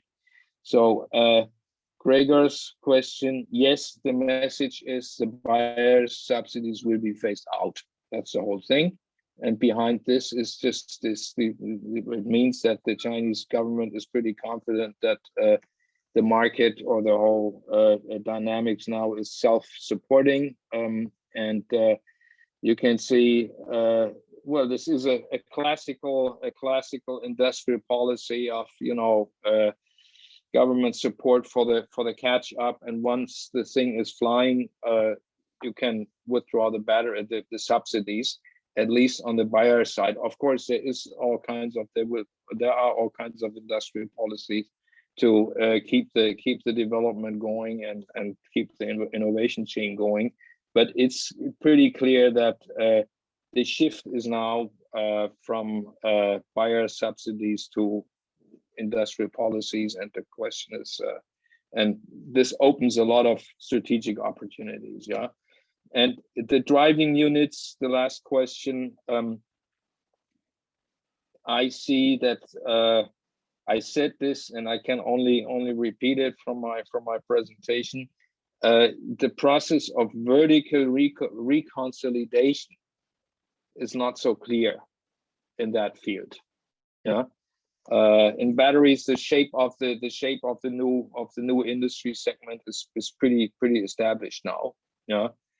The driving units, this is a very complex field, and it also relates. It relates to the question of the infrastructure of the 5G, and relates to the question of cloud computing, and the Chinese cloud providers is primarily Alibaba in their field, and they have a lot of knowledge for this. So we have to see whether this consolidation will go along the way of mobility platforms going along with cloud providers, or whether it's centered around global car suppliers, or whether there are triple alliances of any kind. We cannot really say this. So this is relatively open, but it's definitely the vertical disintegration is definitely happening in this field too. Thank you very much, Boy. That was a very efficient final round of answers. So I propose to move very quickly, and first propose to thank you for this great presentation, as we also thank Kristin. I don't know if we did, because we're rushing a little bit in order to not keep you and other people from Asia awake too late. Francesco, if you can step in, share your screen and start your presentation about the Italian case. Okay.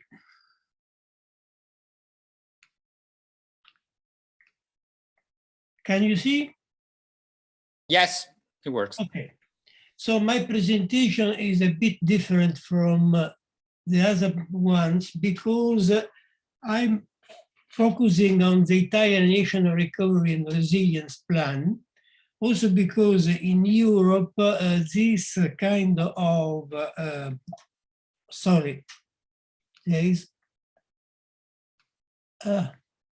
is this problem con, oh, okay. In Europe, a lot of resources are in the next generation EU and in the National Recovery Plan. So in Italy, we have a recovery plan, a use recovery plan, because it is 261 billion euros. And what is very, very important for our discussion is that in this kind of plan, the role of the automobile sector is very, very, very low. There is a total lack of policy related to this sector. I just now go through the main mission of the plan, that are digitization, green revolution, infrastructure, education, inclusion, health, and some reforms. What I would focus on is this problem.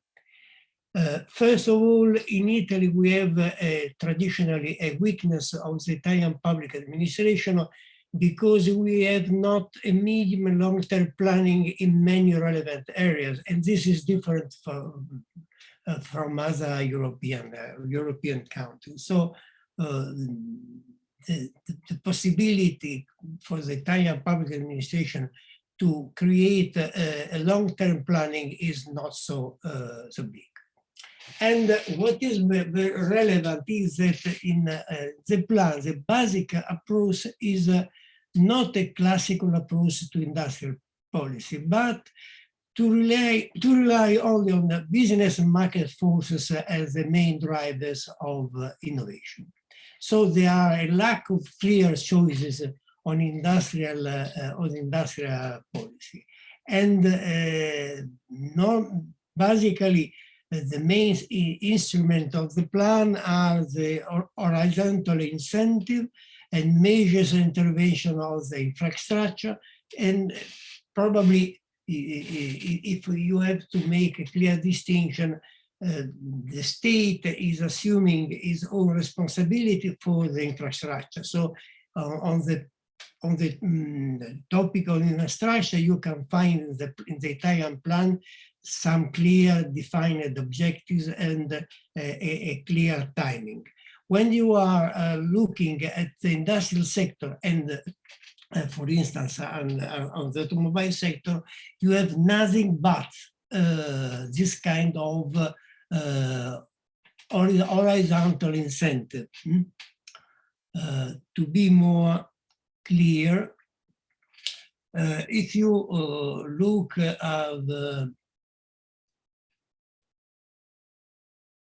the green and digital mission, you have in the green and digital mission an investment that is interesting but is not so relevant for the problem of introducing hydrogen as a propulsion system. There are some indication of a link with the car production, but there are no times and quantities. And the main problem is that in the plan, there is the forecast of a fleet of 6 million electric vehicles by 2030, but there is no idea and no suggestion how to get there. So this is something that is based on the idea that the private sector, because of some horizontal incentives, because of infrastructure plan, they will develop and will be able to create this, to reach this target. One topic that is, I think, important is the topic of the hydrogen. And if you look at the hydrogen as a possibility, for instance, for fuel cell propulsion, there are some indication, for instance, for electrolyzer, for the possibility of introduction, some first experiment of railway connection based on fuel cell propulsion and that kind of things, but these are very, very very, very few indications.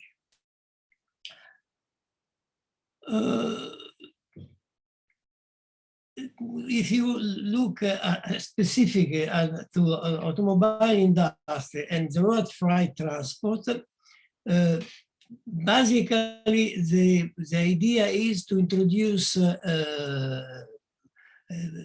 recharge points and to have an infrastructure. What is something new is the project of gigafactories and so to develop a national system of battery production. There are 4 projects. These projects are private projects, but there are some contribution coming from the funds. And these are, one is of Stellantis in the south at Termoli, with an investment of around $500 million. What is not clear up to date is this will be a total reconversion of this old site of Fiat, or that will be a new factories specifically devoted to produce the batteries. There is another project that is in the north, in Emilia-Romagna, that is based on the Kitec flash battery. And this is a project with some important also implication from the employment point of view. Then we have always in the north the Italvolt in Piedmonte, with again some important employment consequences. And we have another investment in the south, in Campania, in the former Whirlpool plant, again related to the production of batteries. We have also some provision to support investment related at sustainable mobility, but also these provisions are based through direct and indirect venture capital investment. If we look at the infrastructure again, we have that the only provisions are based on the idea that there will be market failures, and in those cases the state will intervene. Okay, there are many other critical points that are related to the way in which the plan considers the introduction of a digital society, and I think that this is something you can see when I will send to you the presentation. What I will focus is on the problem of the lack of an industrial policy. So if you have a question, I'm here for discussing with you. Okay, thank you, Francesco. I think there will be many questions on the Italian case, at least. I have a question, but I don't remind how to raise my hand.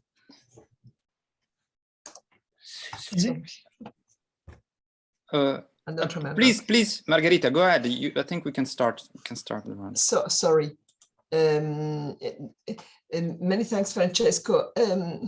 I think that there is a further issue that is really critical in Italy, not only the weakness of the public administration, but also the lack of practices in designing and implementing and monitoring industrial policies.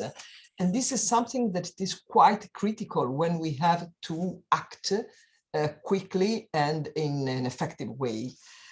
And there is another issue that is related to what was observed by Kristin when she was presenting the industrial policy in the US at the crossroads of many policies, transport, energy, and so on. And this is the same in Italy when we consider that it's true that there is no specific focus on the automotive industry, but we have many areas of potential interventions that have implications on the automotive industry, from energy to transport infrastructures. And I think that we should critically examine these drawbacks. And this is something that is makes perhaps even more complex and difficult to understand what will be exactly the industrial policy in Italy and what will be the impact of on companies.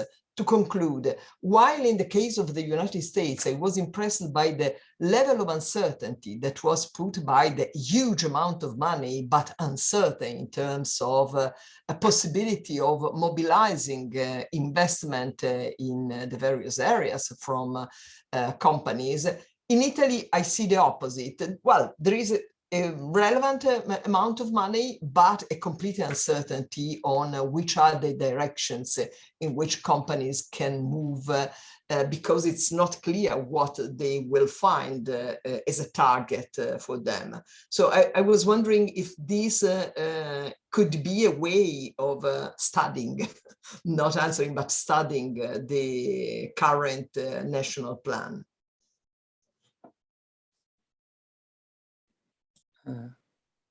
So we're running towards the end of our day. So I propose to collect questions as we did before. Are there other questions for Francesco? I have some. So I was wondering, okay, Gregor, okay. So I just started, I give the words to Gregor I was wondering, when with Stellantis, we have something new, because that basically means that Fiat is not completely anymore an independent company, because we know that the decision is not, the key decision are taken by transnational actors that now is going to have to deal with factories and products scattered all around Europe. And also Tavares has clearly announced that the advantage of Stellantis by comparison with other companies is that there are a lot of synergies to be made, which means synergies means restructuring. So basically says in order to make the transition to the electric cars that, as we have heard before, it's more expensive, has less margin, either we reduce our sales because we sell more expensive cars and we ask consumer to buy, or we reduce our cost. And Tavares says we will reduce our cost and we can make a lot of synergies. So the question is where the pain will be distributed amongst Germany, France, Italy, and all the Central Eastern European countries and North Africa countries that contribute to the production of cars within Stellantis. And when you say that the car is not at the core of this plan, that seems to suggest that this has been already a knowledge that Fiat is not anymore a national champion, is part of a transnational groups, and the focus is somewhere else. And linked to this question is one of the specificity of Italy is that despite the collapse of Fiat in the last 20 years, the supply sector has developed quite well and actually has become, it doesn't sell anymore to Fiat mainly, but also to German companies and premium companies.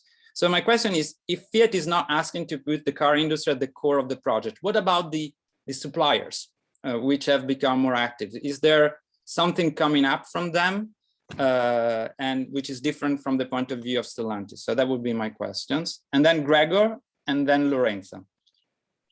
Yes, thank you for this presentation. In our project, we're trying to make cross-country comparisons behind the support packages that were introduced in the context of the crisis. So for instance, now comparing what we have observed in the German case was a strong involvement of social partners into the policy-making process around the support package, and that trade unions representatives had their saying during the, let's say, consultation processes around the package. So my kind of open-ended question would be, what do you maybe have already observed regarding the policy-making dynamics around the support package that you were describing here, and what role might have played trade unions in this process, or maybe on the contrary, they have not played a role at all? That would be the question. Thank you. Lorenzo? I have a comment more than a question, but thank you, Francesco, for your presentation. So I think it's interesting. I mean, following up on what Kristin was saying on the debate on industrial policy after decades that the word industrial policy hadn't been pronounced at all, then now it's pronounced again. But of course, as Francesco has highlighted, it completely unveils the inadequacy of the old debate about market versus state, because it's completely neoliberal in a sense that the state intervenes, but still Francesco has underlined how the expectation in terms of innovation and taking the lead of industrial policy is left to the private sector, completely to the private sector. So my point here is this leaves a room of, and this is the third cat that participates in the Gervisa seminar today.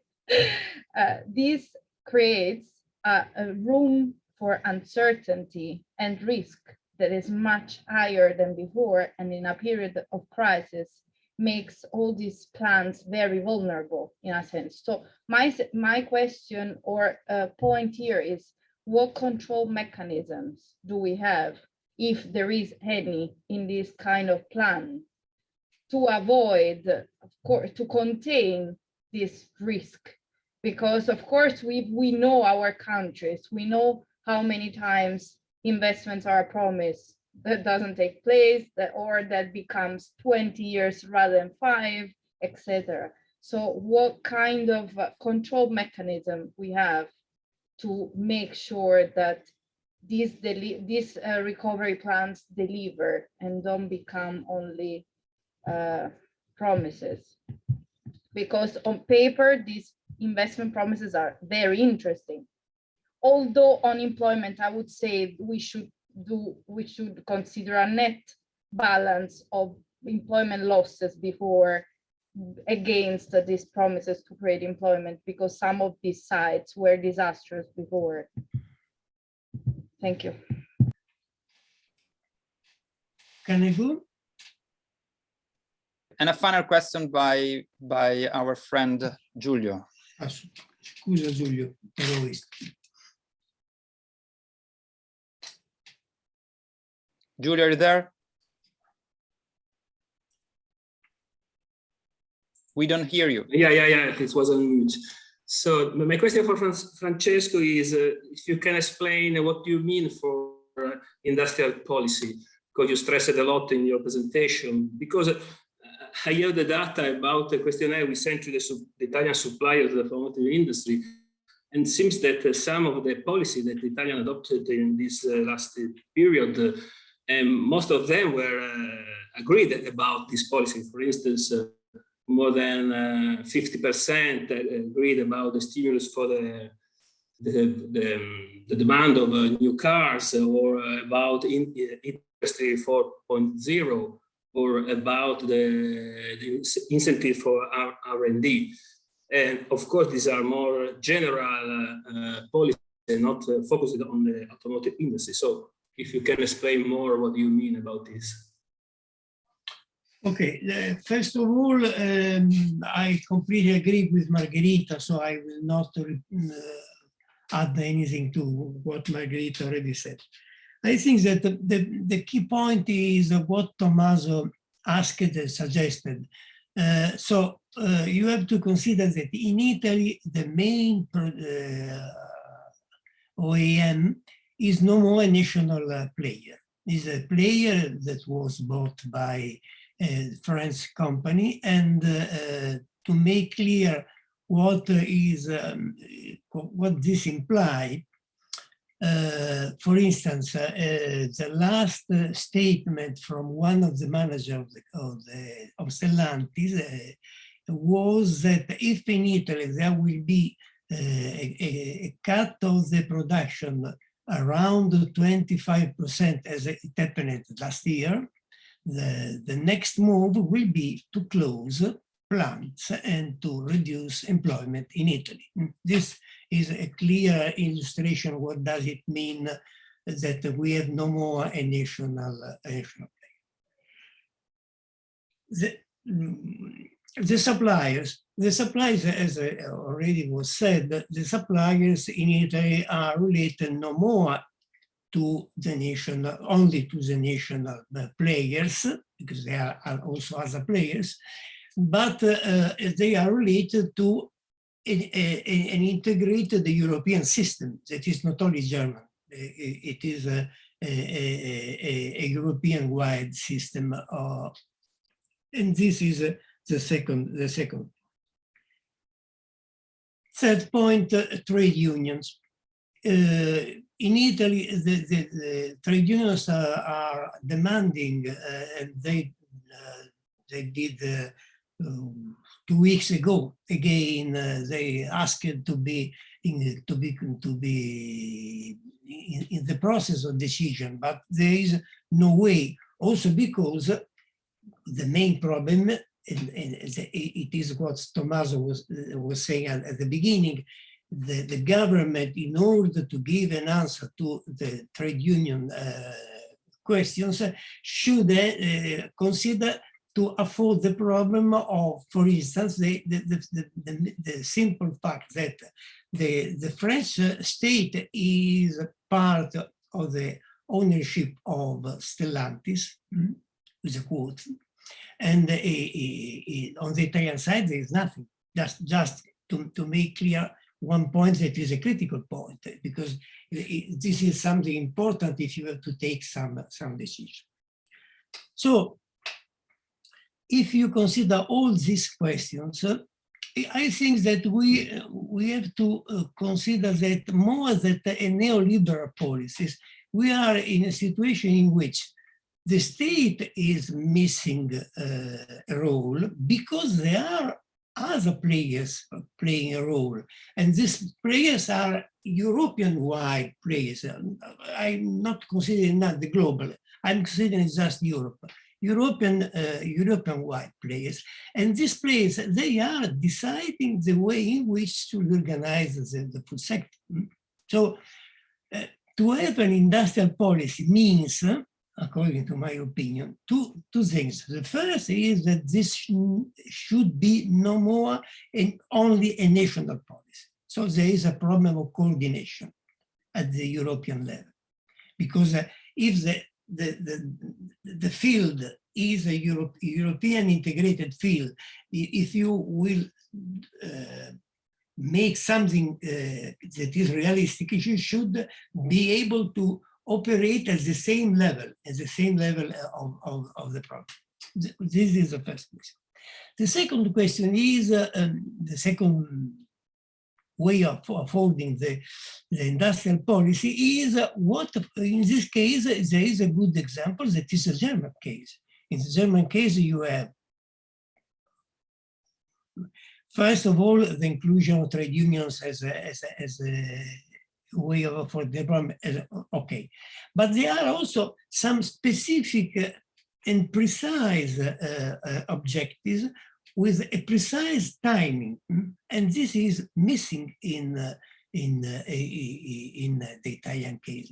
In the Italian case, we have some good examples of private initiatives, but we have no kind of coordination, no kind of a clear timetable, and so on. If you consider the general European situation, there are some main researchers, and according to this kind of research, the problem in the next period is to afford how to, because according to this forecast, the number of people that will lose their job is not so big. What will succeed is the problem that people will be distributed in the different part of the automobile sector differently. It means that you will have a huge problem of distribution of people. And this huge problem of distribution of people means that you need, again, a coordination activity, and you need to start now to have an idea what does it mean. So this is the way in which I'm looking at the problem. Thank you, Francesco. We are about really to reach our time that we had expected to, when we are expected to finish. But if there are still last questions that want to be asked, remember, we meet tomorrow again, and we will start again to talk about Europe and European country. And we will also have a chance to go back to Asia with the Japanese case. So we'll still have time anyway to reopen this question tomorrow. So I guess that we can all thank our contributors for today. I think that was a great discussion and great exchange. And I invite you, all of you, to join us tomorrow at the same time, same place. Bye-bye. Bye. Bye, everybody. Bye. Bye, everybody.